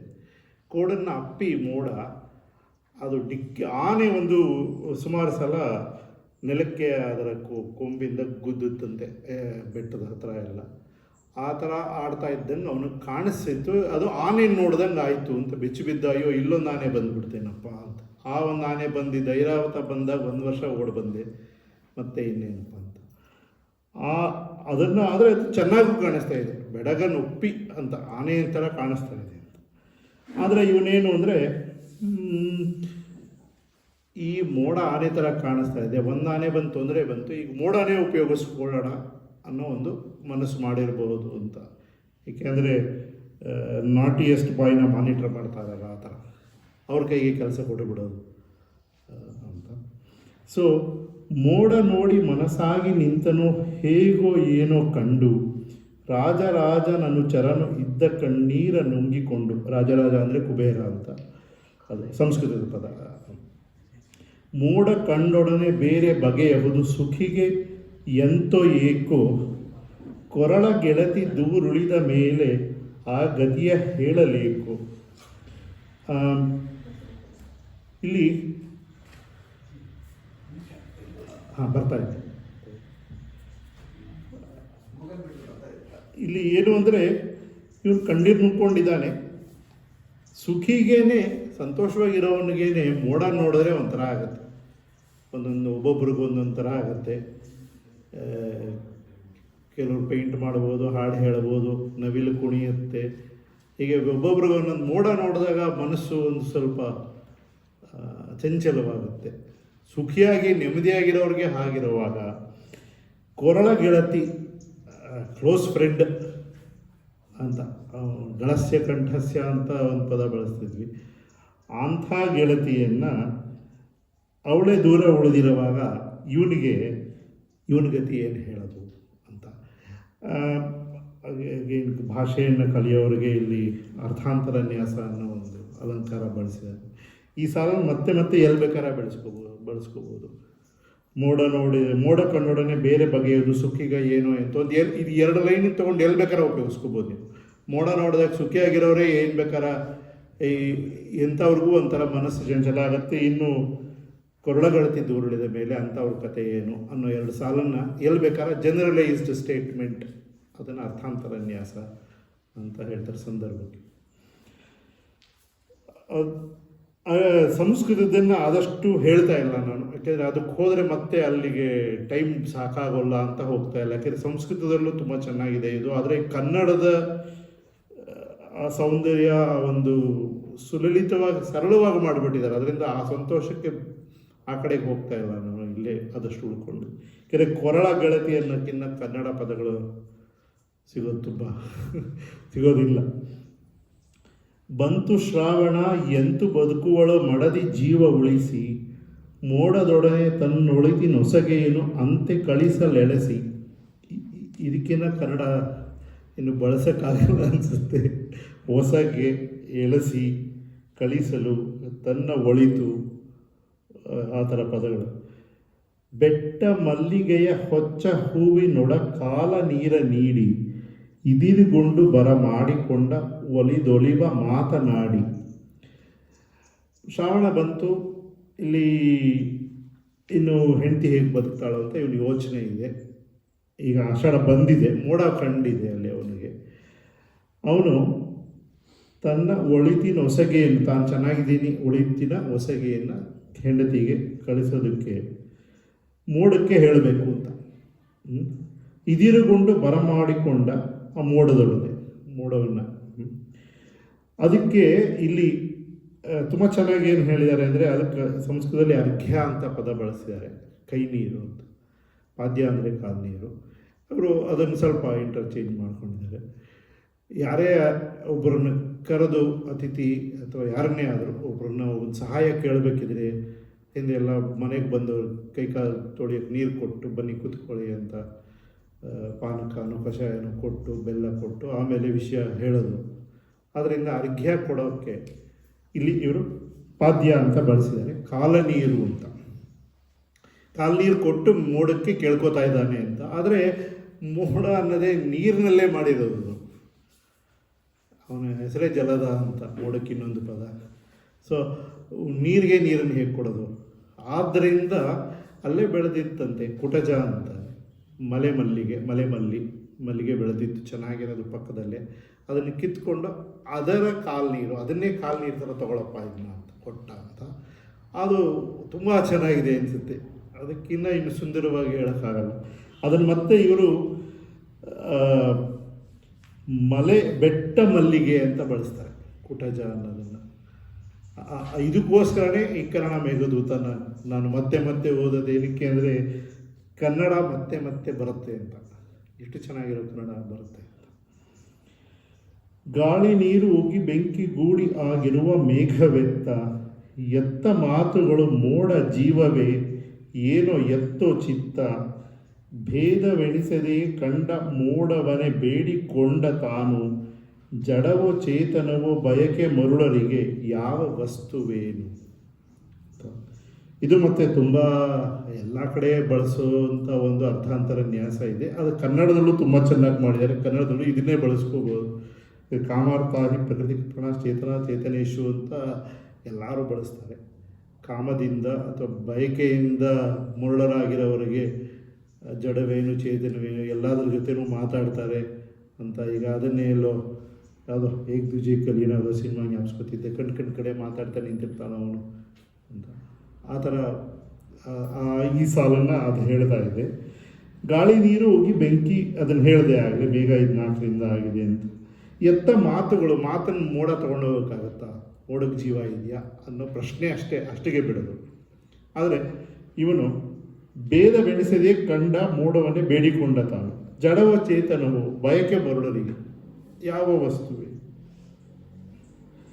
ಆದ್ದರಿಂದ ಬೇಡ್ಕೊಂಡ. ಜಸ್ಟಿಫಿಕೇಶನ್, ಕವಿಯ ಜಸ್ಟಿಫಿಕೇಶನ್, ಯಾಕೆ ಮೋಡನ್ನು ಬೇಡ್ಕೊಂಡ ಅಂತ ಒಂದು ರೀತಿಯಲ್ಲಿ.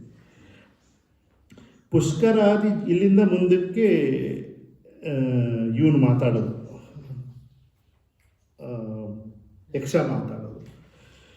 ಪುಷ್ಕರಾದಿ ಜಗಬಲ್ಲ ವಂಶದವನಲ್ಲೆ ಬಲ್ಲೆ ನಾನು, ಕಾಮರೂಪಿಯೇ ಪ್ರತಿಪುರುಷನೋ ಇಂದ್ರನಲ್ಲಿ ನೀನು. ದೈವ ಬಂಧು ನೀ ಬೇಡ ಕೆಡುಕರಲಿ ಬಯಕೆ ಗೂಡಿಯೇನು, ಲೇಸು ಒಳ್ಳೆಯವರ ಬೇಡಿಕೊಂಬುದೇ ವ್ಯರ್ಥವಾದರೂನು ಅಂತ. ಇದೂ ತುಂಬ ಚೆನ್ನಾಗಿರೋ ಸಾಲು. ಇದು ಮತ್ತೆ ಅರ್ಥಾಂತರ ನ್ಯಾಸ. ಯಾಕೆ ಅಂದರೆ ನೀನು ಮೋಡ, ಪ್ರಳಯ ಕಾಲದಲ್ಲೇ ಬರುವಂಥ ಮೋಡಗಳ ಜಾತಿಗೆ ಸೇರಿದವನು ಅನ್ನೋ ಅರ್ಥದಲ್ಲಿದೆ ಇಲ್ಲಿ. ಪುಷ್ಕರ, ಆವರ್ತಕ ಅಂತ ಸುಮಾರು ಮೋಡಗಳಿಗೆ ಹೆಸರುಗಳಿವೆ. ಅಂಥ ದೊಡ್ಡ ದೊಡ್ಡ ಮೋಡಗಳ ಜಾತಿಗೆ ಸೇರಿದವನು ನೀನು ದೊಡ್ಡವನಪ್ಪ ಮೋಡ. ಆದ್ದರಿಂದ ಅದಲ್ಲದೆ ನೀನು ಕಾಮರೂಪಿ, ಯಾವ ಶೇಪ್ ಬೇಕಾದ್ರೆ ತಗೋತೀಯ, ನಿನ್ನ ಮನಸ್ಸಿಗೆ ಬಂದಿದ್ದ ರೂಪ ತಗೊಳ್ಳೋವಂಥವನು. ಮತ್ತು ಇಂದ್ರನಿಗೆ ಸೇರಿದವನು ನೀನು, ಇಂದ್ರನ ಜೊತೆ ಅವನವನು. ಅಂದರೆ ಮಘೋನಃ ಅಂತ ಅಲ್ಲಿ ಪದ ಬಳಸಿದ್ದಾರೆ. ಇಂದ್ರನಿಗೆ ಸೇರಿದವನು. ಆದ್ದರಿಂದ ನಿನ್ನನ್ನು ಕೇಳ್ಕೊತಾ ಇದ್ದೀನಿ. ಅಷ್ಟು ದೊಡ್ಡವನು ಮೋಡ ನೀನು, ಆದರೆ ನಿನ್ನ ಕೇಳ್ಕೊತಾ ಇದ್ದೀನಿ. ಯಾಕೆ ಅಂದರೆ ಬೇಡ ಕೆಡುಕರಲ್ಲಿ ಬಯಕೆ ಗೂಡಿ ಏನು.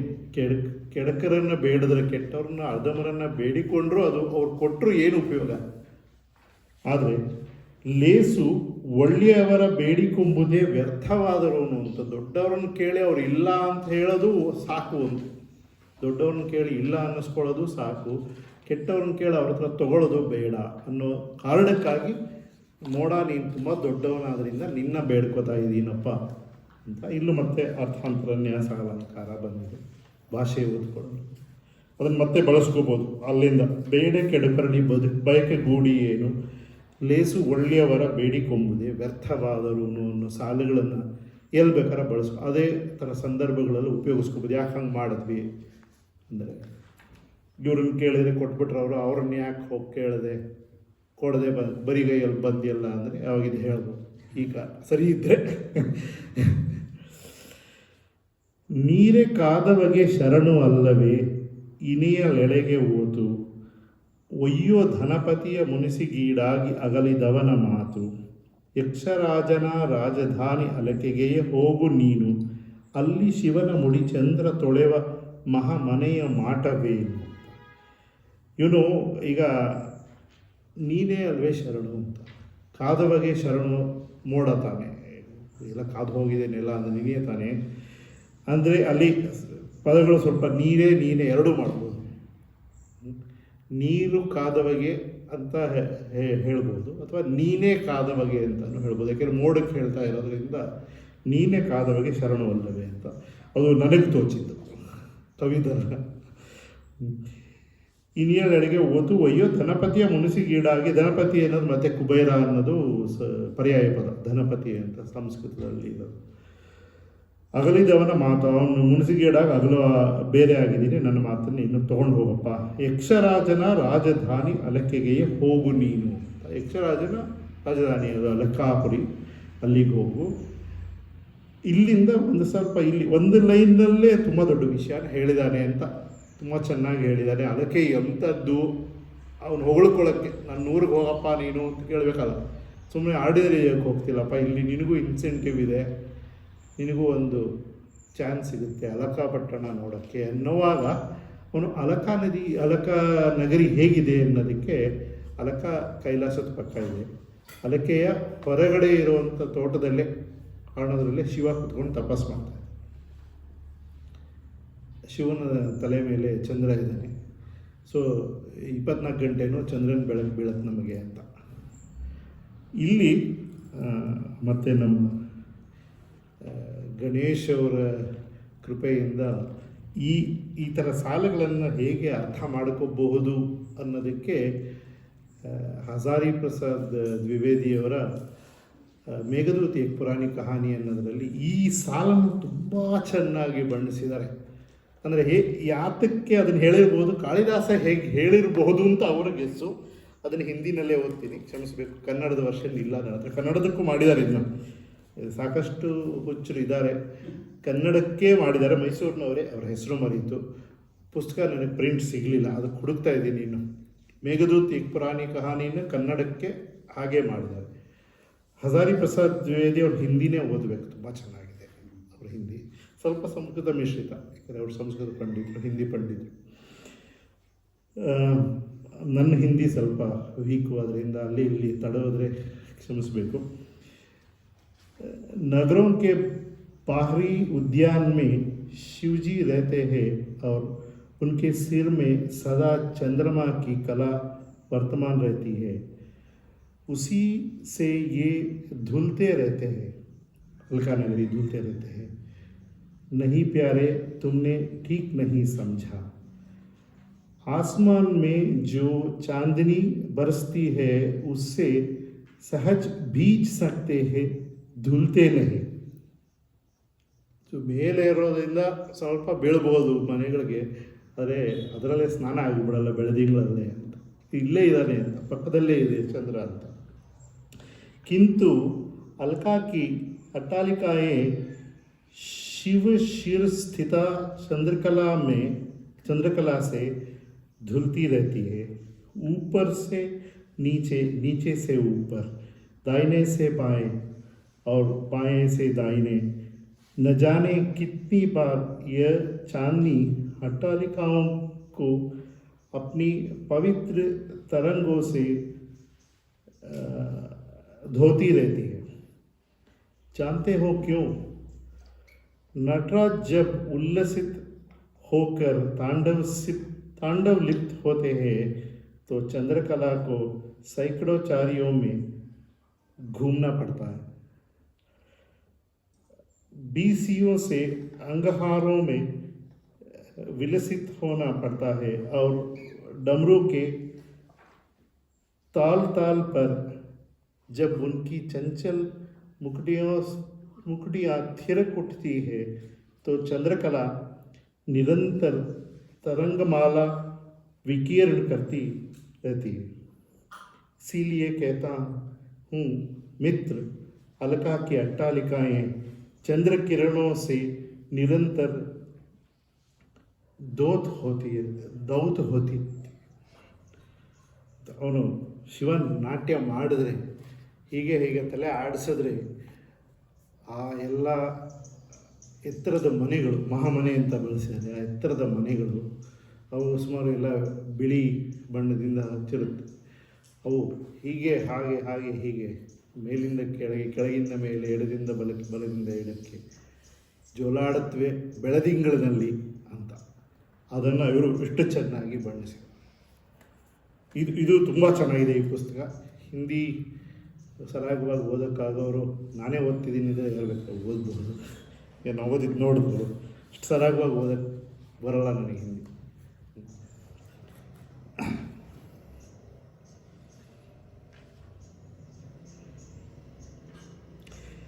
ಗಾಳಿ ಬಟ್ಟೆಯಲ್ಲಿ, ಬಟ್ಟೆ ಅಂದರೆ ದಾರಿ ಅಂತ, ಗಾಳಿ ಬಟ್ಟೆಯಲ್ಲಿ ಬರವ ಕಂಡು ಕುರುಳೋಡಿ ಓರೆ ಮಾಡಿ, ದೂರ ಹೋದವರ ಹೆಣ್ಣು ನೋಡುವವ ನಿನ್ನ ನಾಸೆಗೂಡಿ, ನೀನೇ ಬರಲು ಅವನಾವನಿರುವನು ನಲ್ಲೇ ಬಿಟ್ಟುಗೊಟ್ಟು, ಬೇರೆಯವರ ಆಳಾಗಿ ಇರುವ ನಮ್ಮಂಥ ಜನರ ಬಿಟ್ಟು.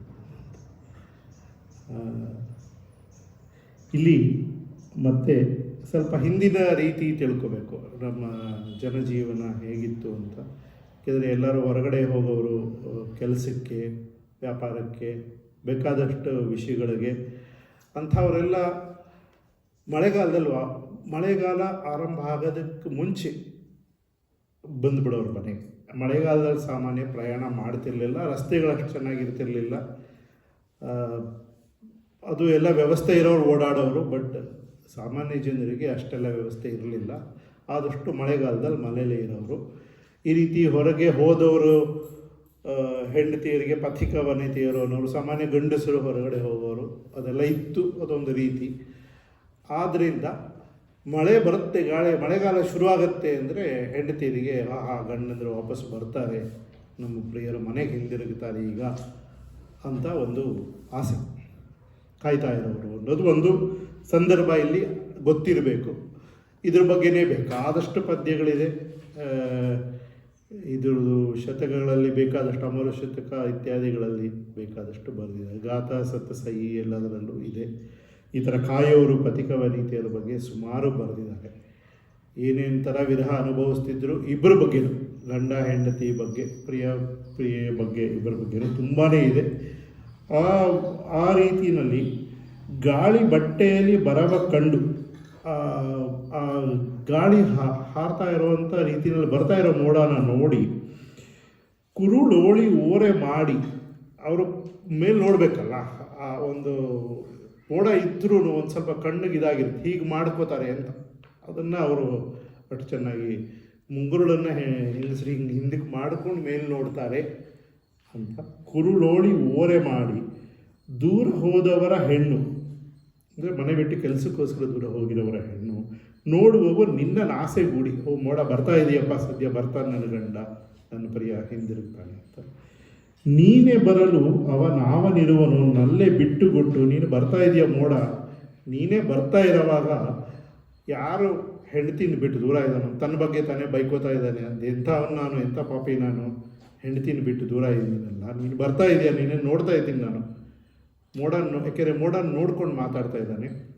ಆದ್ದರಿಂದ ಬೇರೆಯವರ ಆಳಾಗಿ ಇರುವ ನಮ್ಮಂಥ ಜನರ ಬಿಟ್ಟು ಅಂತ. ಇಲ್ಲಿ ಸ್ವಲ್ಪ ಬೇರೆಯವ್ರಿಗೋಸ್ಕರ ಕೆಲಸ ಮಾಡೋರ ಬಗ್ಗೆ, ಏನಿದ್ರು ಯಾವುದೇ ರೀತಿಯಲ್ಲಾದರೂ ಒಂದು ಕೆಲಸ ಮಾಡಬೇಕು ಬೇರೆಯವ್ರಿಗೋಸ್ಕರ ಅಂದರೆ ಇನ್ನೊಬ್ಬರ ಕೆಳಗೆ ಇದ್ದೀವಿ ಅಂತ ಅವ್ರು ಅಂದ್ಕೊಂಡಂಗೆ ನಾವು ಮಾಡಬೇಕಾಗತ್ತೆ. ಎಷ್ಟೋ ಸಲ ನಮಗೆ ಬೇಕಾಗಿದ್ದನ್ನೆಲ್ಲ ಮಾಡೋಕ್ಕಾಗಲ್ಲ.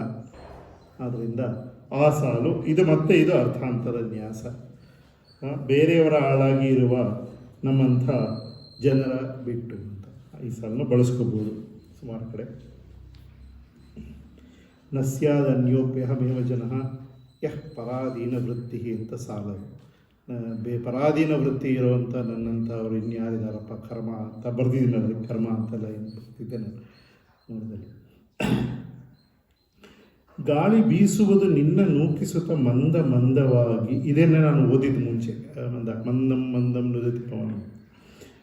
ಚೂಚು ಚಾಚಿ ಚಾದಗೆಯು ಎಡಕ್ಕೆ ಕೂಗುವುದು ಚೆಂದವಾಗಿ, ಬೆದೆಯ ನೆನೆದು ಬೆಳ್ಳಕ್ಕಿ ಬರುವವು ಸಾಲು ಸಾಲುಗೊಂಡು, ಬೆನ್ನಗಟ್ಟುವವು ಕಣ್ಗೆ ಸೊಬಗ ನೀ ತಂದೆ ಎಂದುಕೊಂಡು.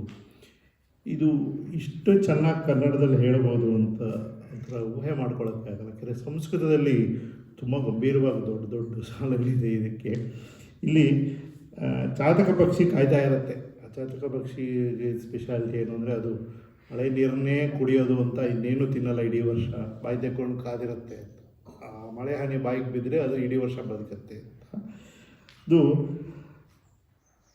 ಚಂದವಾಗಿ ಎಡಕ್ಕೆ ಅನ್ನೋದು ಅಲ್ಲಿ ಅದರ ಎಡಕ್ಕೆ ಅಂತ ಅಷ್ಟೇ ಡೈರೆಕ್ಷನ್ನಲ್ಲಿ ಅದು ನಿಧಾನ ಗಾಳಿ ಬೀಸ್ತಾ ಇದೆ. ಮಂದಂ ನುದತಿ ಪವನ ಅಂತ ನಿಧಾನ ಗಾಳಿ ಬೀಸ್ತಾ ಇದೆ, ಗಾಳಿ ತಳ್ಕೊಂಡು ಹೋಗ್ತಾ ಇದೆ ನಿನ್ನನ್ನು. ಚಾತಕ ಪಕ್ಷಿ ಕೂಗ್ತಾ ಇದೆ ತುಂಬ ಚೆನ್ನಾಗಿ. ಈ ಬೆಳ್ಳಕ್ಕಿ ಅಂದರೆ ಇದು ಏನು ಬಲಾಕ, ಅದು ಅವುಗಳಿಗೆ ಇದು ಗರ್ಭವನ್ನು ಧರಿಸುವಂಥ ಸಮಯ,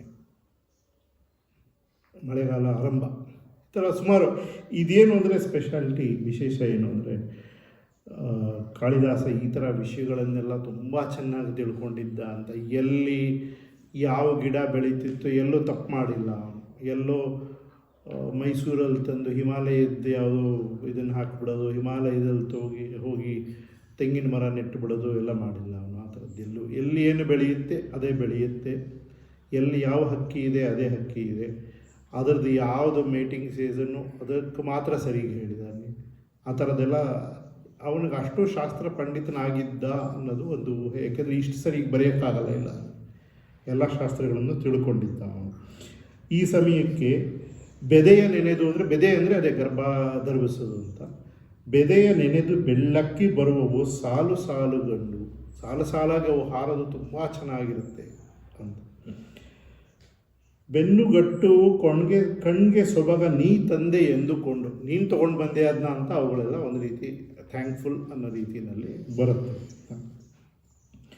ಎಷ್ಟು ಇಲ್ಲಿ ನನಗೆ ಅನಿಸಿದ್ದು ಮೊದಲನೇ ಸರ್ತಿ ನಾ ಈ ಸಾಲ ಕೇಳ್ತಾ ಇರೋದು ತಕ್ಷಣ ಅನಿಸಿದ್ದು ಹಕ್ಕಿಗಳು ಬೇರೆ ಕಡೆಯಿಂದ ಇಲ್ಲಿ ಬರುತ್ತಲ್ಲ, ಮೈಗ್ರೇಟ್ ಆಗುತ್ತಲ್ಲ, ಅದಾಗೋದು ಇದೇ ಕಾರಣ. ಹಾಗಾಗಿ ಈ ಸಮಯಕ್ಕೆ ಅಂತ ಅದನ್ನು ತಗೊಂಡು, ಯಾಕಂದ್ರೆ ಬೆದೆಯ ನೆನೆದು ಬೆಳ್ಳಕ್ಕಿ ಬರುವವು ಸಾಲು ಸಾಲು ಸುಮಾರು ಹಕ್ಕಿಗಳಿಗೆ ಬೆದೆ ಆಗೋದನ್ನು ಬೇರೆ ಜಾಗ ಅದು ಮೈಗ್ರೇಟ್ ಆಗೋದನ್ನು ಅವರು ಸೂಚಿಸಿರ್ಬೋದು.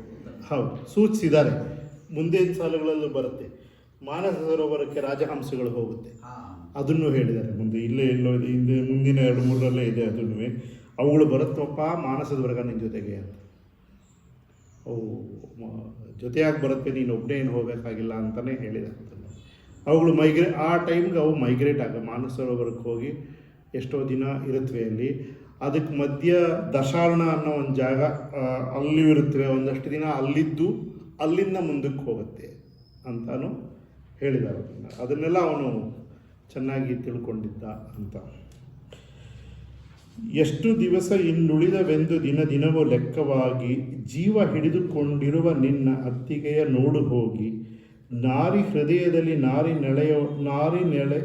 ಎಳೆಯವಲು ಇಹುದು ಆಸೆಯೊಂದು, ಅಗಲಿದಾಗಲೇ ಕಳಚಿ ಬೀಳುವೆದೆ ಹೂವ ಬಿಗಿದುಕೊಂಡು. ಇಲ್ಲಿ ಏನು ಅಂದರೆ ವಿಶೇಷ, ಅಗಲದಾಗಲೇ ಅವಳು ಸತ್ತೋಗ್ಬಿಡ್ಬೇಕಿತ್ತು. ಎದೆ ಹೂವು ಬೆರೆದುಕೊಂಡು ಅವಳು ಸತ್ತೋಗ್ಬಿಡ್ಬೇಕಾಗಿತ್ತು. ಆದರೆ ಬಂದು ಬಿಡ್ತಾನೆ ಅಂತ ಒಂದೇ ಒಂದು ಎಳೆಯಲ್ಲಿ ನಿಂತ್ಕೊಂಡಿದೆ ಜೀವ ಅಂತ ಅರ್ಥದಲ್ಲಿ. ಸಂಸ್ಕೃತದಲ್ಲೂ ತುಂಬ ಚೆನ್ನಾಗಿದೆ. ಅದನ್ನು ಇಲ್ಲಿ ನಾರು ಅಂತ ತಂದಿದ್ದಾರೆ, ಅಲ್ಲೂ ಇನ್ನು ಸ್ವಲ್ಪ ಬೇರೆಯಾಗಿದೆ, ಬಟ್ ತುಂಬ ಚೆನ್ನಾಗಿದೆ ಇದು ಕನ್ನಡದಲ್ಲಿ. ಇಷ್ಟು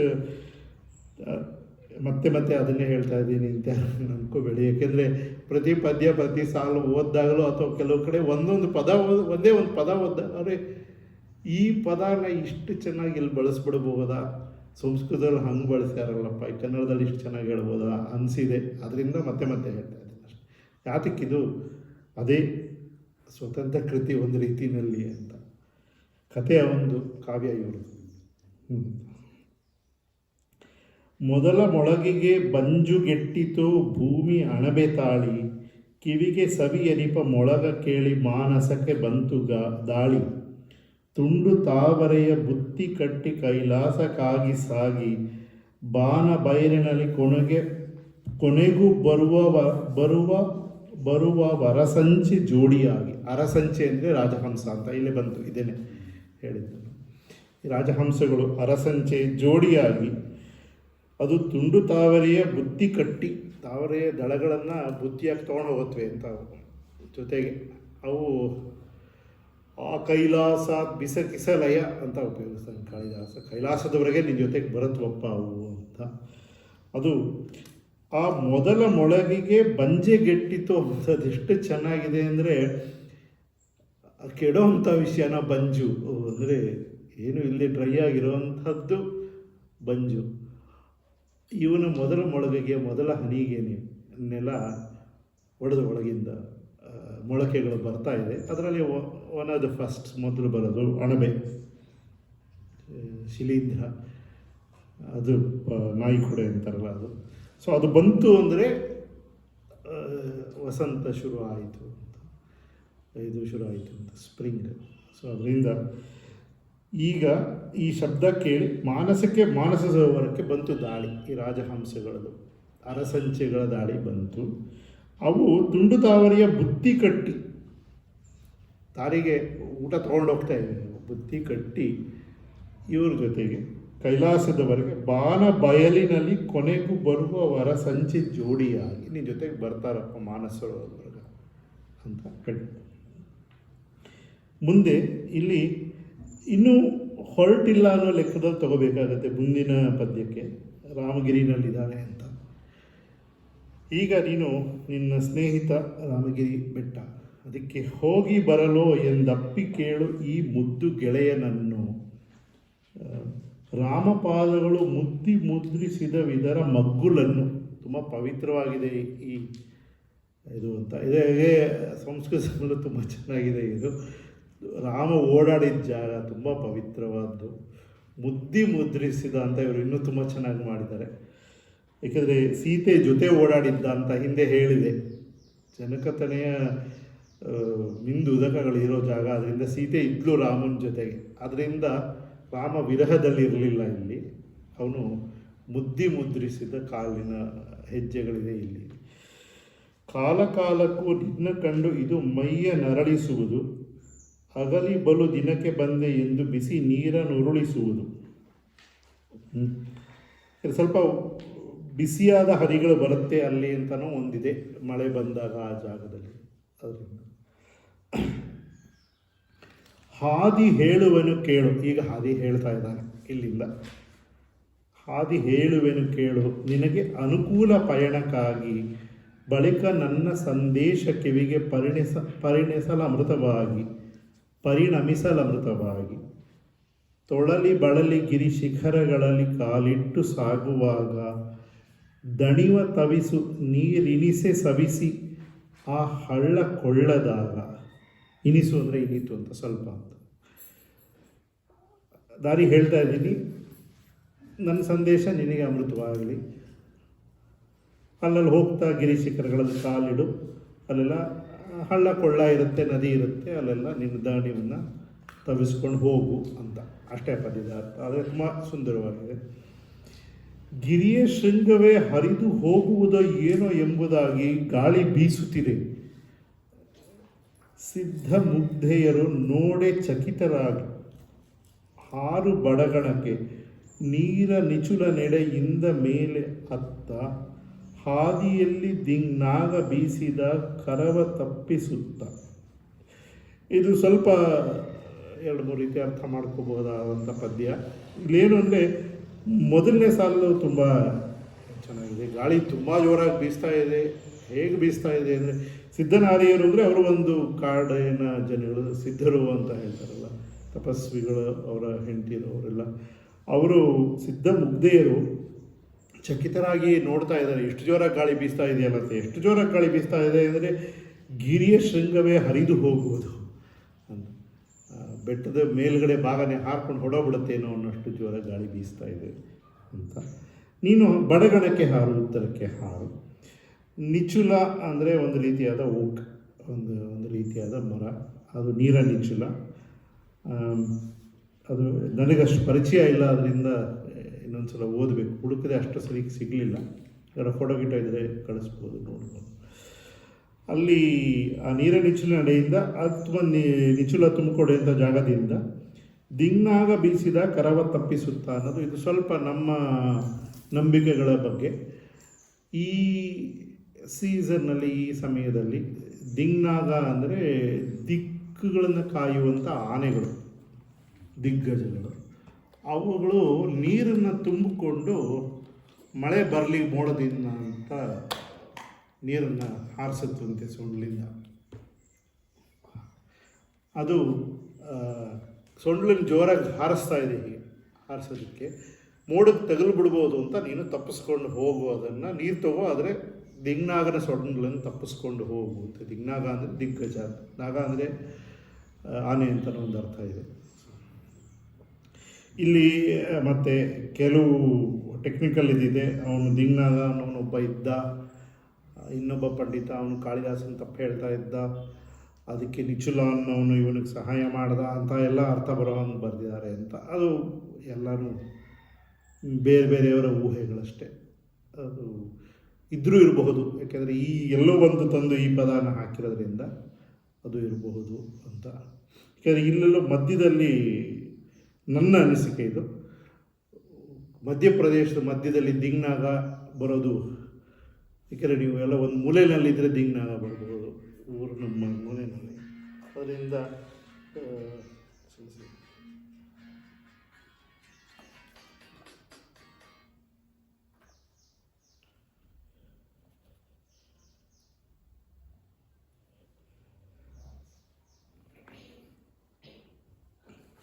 ಹಾಂ, ಮುಂದಿಂದು 15 ಇನ್ನು ಎಷ್ಟು ಸಮಯ ಇದೆ? ಇನ್ನೊಂದು 5 ನಿಮಿಷ ಮಾಡ್ಬೋದು ಅನ್ಸುತ್ತೆ. ಹೌದಾ? ಇನ್ನೊಂದು 2-3 ಮಾಡ್ಬೋದು. ನೀವು ಹೇಳಬೇಕು ನನಗೆ ಅಲ್ಲಿ ಅನಿಸ್ಲಿ ಅಂತ. ಅಲ್ಲ, ಯಾಕಂದ್ರೆ ಸ್ವಲ್ಪ ಕಡಿಮೆ ಆಗ್ತದೆ ಗೂಗಲ್ ಮೀಟರ್ ಜನ, ಯಾಕಂದ್ರೆ 10:30 ಕಾಯ್ತಾ ಇದ್ದಾರೆ, 12:00 ಆಗ್ತದಲ್ಲ. ಅದರಿಂದ ನೀವು ಹೇಳಿದ್ರೆ ನಾನು 5 ನಿಮಿಷ ಮಾಡೋಣ. 5 ನಿಮಿಷ ಏನು ಮುಂದಿನ 2 ಮಾಡಿ ಮುಗಿಸ್ಲಾ? ಓಕೆ, ಆಮೇಲೆ ಮುಂದೆ ಓದೋಕ್ಕೆ ಜನಕ್ಕೆ ಒಳ್ಳೆ ತಯಾರಿ ಆಗಿದೆ. ಓಕೆ. 7 ರತುನಗಳ ಮೇಳಗೂಡಿ ಕಂಗಳಿಸುವಂತೆ ಮುಂದು ಹುತ್ತದಿಂದ ಎದ್ದಿರುವುದಲ್ಲಿ ಅಗೋ ಇಂದ್ರಧನುವದೊಂದು ನಿನ್ನ ಕಪ್ಪು ಮೈ ಗದರ ಒಪ್ಪ ಬರಲೇನು ಕಾಂತಿ ಬಂತು ಗೋಪವೇಷದ ವಿಷ್ಣು ಗರಿಯ ಧರಿಸಿರಲು ಕಾಣುವಂತು. ಈ ಹೋಲಿಕೆ ತುಂಬ ಚೆನ್ನಾಗಿದೆ. ಹೇಗೆ ಅಂದರೆ ಮೋಡ, ನೀಲಮೇಘ, ಶ್ಯಾಮ ಅಂತಲೇ ನಾವು ಶ್ಯಾಮ ಅಂತಲೇ ಕರೆದುಬಿಡ್ತೀವಿ ಕೃಷ್ಣನ. ಸೊ ಮೋಡದ ಬಣ್ಣದವನು, ಅವನು ನವಿಲುಗರಿ ಹಾಕ್ಕೊಂಡಿದ್ದಾನೆ ತಲೆಗೆ. ಇದು ಮುಂದೆ ಹೋಗ್ತಾ ಇದ್ದಾಗ ಅಲ್ಲಿ ಒಂದು ಹುತ್ತದಿಂದ ಕಾಮನಬಿಲ್ಲು ಬಂದಿದೆ, ಆ 7 ಬಣ್ಣ ಬಂದಿದೆ. ಅಲ್ಲಿ ಅದು ಬಂದಿರೋದ್ರಿಂದ ನೀನು ವಿಷ್ಣುವಿನಂತೆ ಕಾಣಿಸ್ತಾ ಇದೆಯಾ, ಕೃಷ್ಣನಂತೆ ಕಾಣಿಸ್ತೀಯ, ನವಿಲುಗರಿ ಇಟ್ಟುಕೊಂಡ ಕೃಷ್ಣನಂತೆ ಕಾಣಿಸ್ತೀಯ ಅಂತ ಅರ್ಥ. ಇಲ್ಲ, ಅದು ಮತ್ತೆ 7 ರತ್ನ ಅನ್ನೋದು ಮೂಲದಲ್ಲಿಲ್ಲ, ಇದು ಇವರು ಅದನ್ನು ಆ್ಯಡ್ ಮಾಡಿ ತುಂಬ ಚೆನ್ನಾಗಿ ಮಾಡಿದ್ದಾರೆ. ಯಾಕೆಂದರೆ ಇಂದ್ರಧನಸ್ಸಿನಲ್ಲಿ ಕಾಮನಬಿಲ್ಲಿನಲ್ಲಿ 7 ಬಣ್ಣಗಳಿದೆ. ಕುಡಿದು ಬಿಡುವರೋ ಕಣ್ಣ ಕುಡಿಗಳಲ್ಲಿ ಬೆಳಗ್ಗೆ ಬಂಧು ಎಂದು ಹುಪ್ಪ ಹಾರಿಸುವ ಬಿಂಕ ಇಲ್ಲದ ಹಳ್ಳಿ ಹೆಂಗಳಂದು ಅದೇ ಹರಗಿ ನೆಲಗಂಪ ಹರಗುವ ಹೊಲದ ಮಾಳವೇರಿ ನೀರ ತಳಿಸಿ ಹಗುರಾಗಿ ಉತ್ತರಕ್ಕೆ ಮತ್ತೆ ಹೋಗು ಸಾರಿ. ಉತ್ತರಕ್ಕೆ ಮತ್ತೆ ಹೋಗು ಸಾರಿ. ಓದುವಾಗ ಒಂದು ಮಾತ್ರ ಹೆಚ್ಚು ಕಮ್ಮಿ ಆದರೆ ಗೊತ್ತಾಗುತ್ತೆ, ಯಾಕೆಂದರೆ ಓದೋಕ್ಕಾಗಲ್ಲ ಸುಲಭವಾಗಿ. ಇಲ್ಲಿ ಮತ್ತೆ ನಾನು ಅದೇ ಹೇಳೋಣಲ್ಲ, ಸದ್ಯಸ್ಸಿರೋತ್ಕರ್ಷಣ ಸುರಭಿಹಿ ಅಂತ ಒಂದು ಉದ್ದದ ಇದಿದೆ. ಆಗ ತಾನೇ ಉತ್ತಿರುವಂಥ ನೆಲದ ಸೀರ ಅಂದರೆ ನೇಗಿಲಿನಿಂದ ಉತ್ತಂಥ ನೆಲದ ವಾಸನೆ ಅಂತ.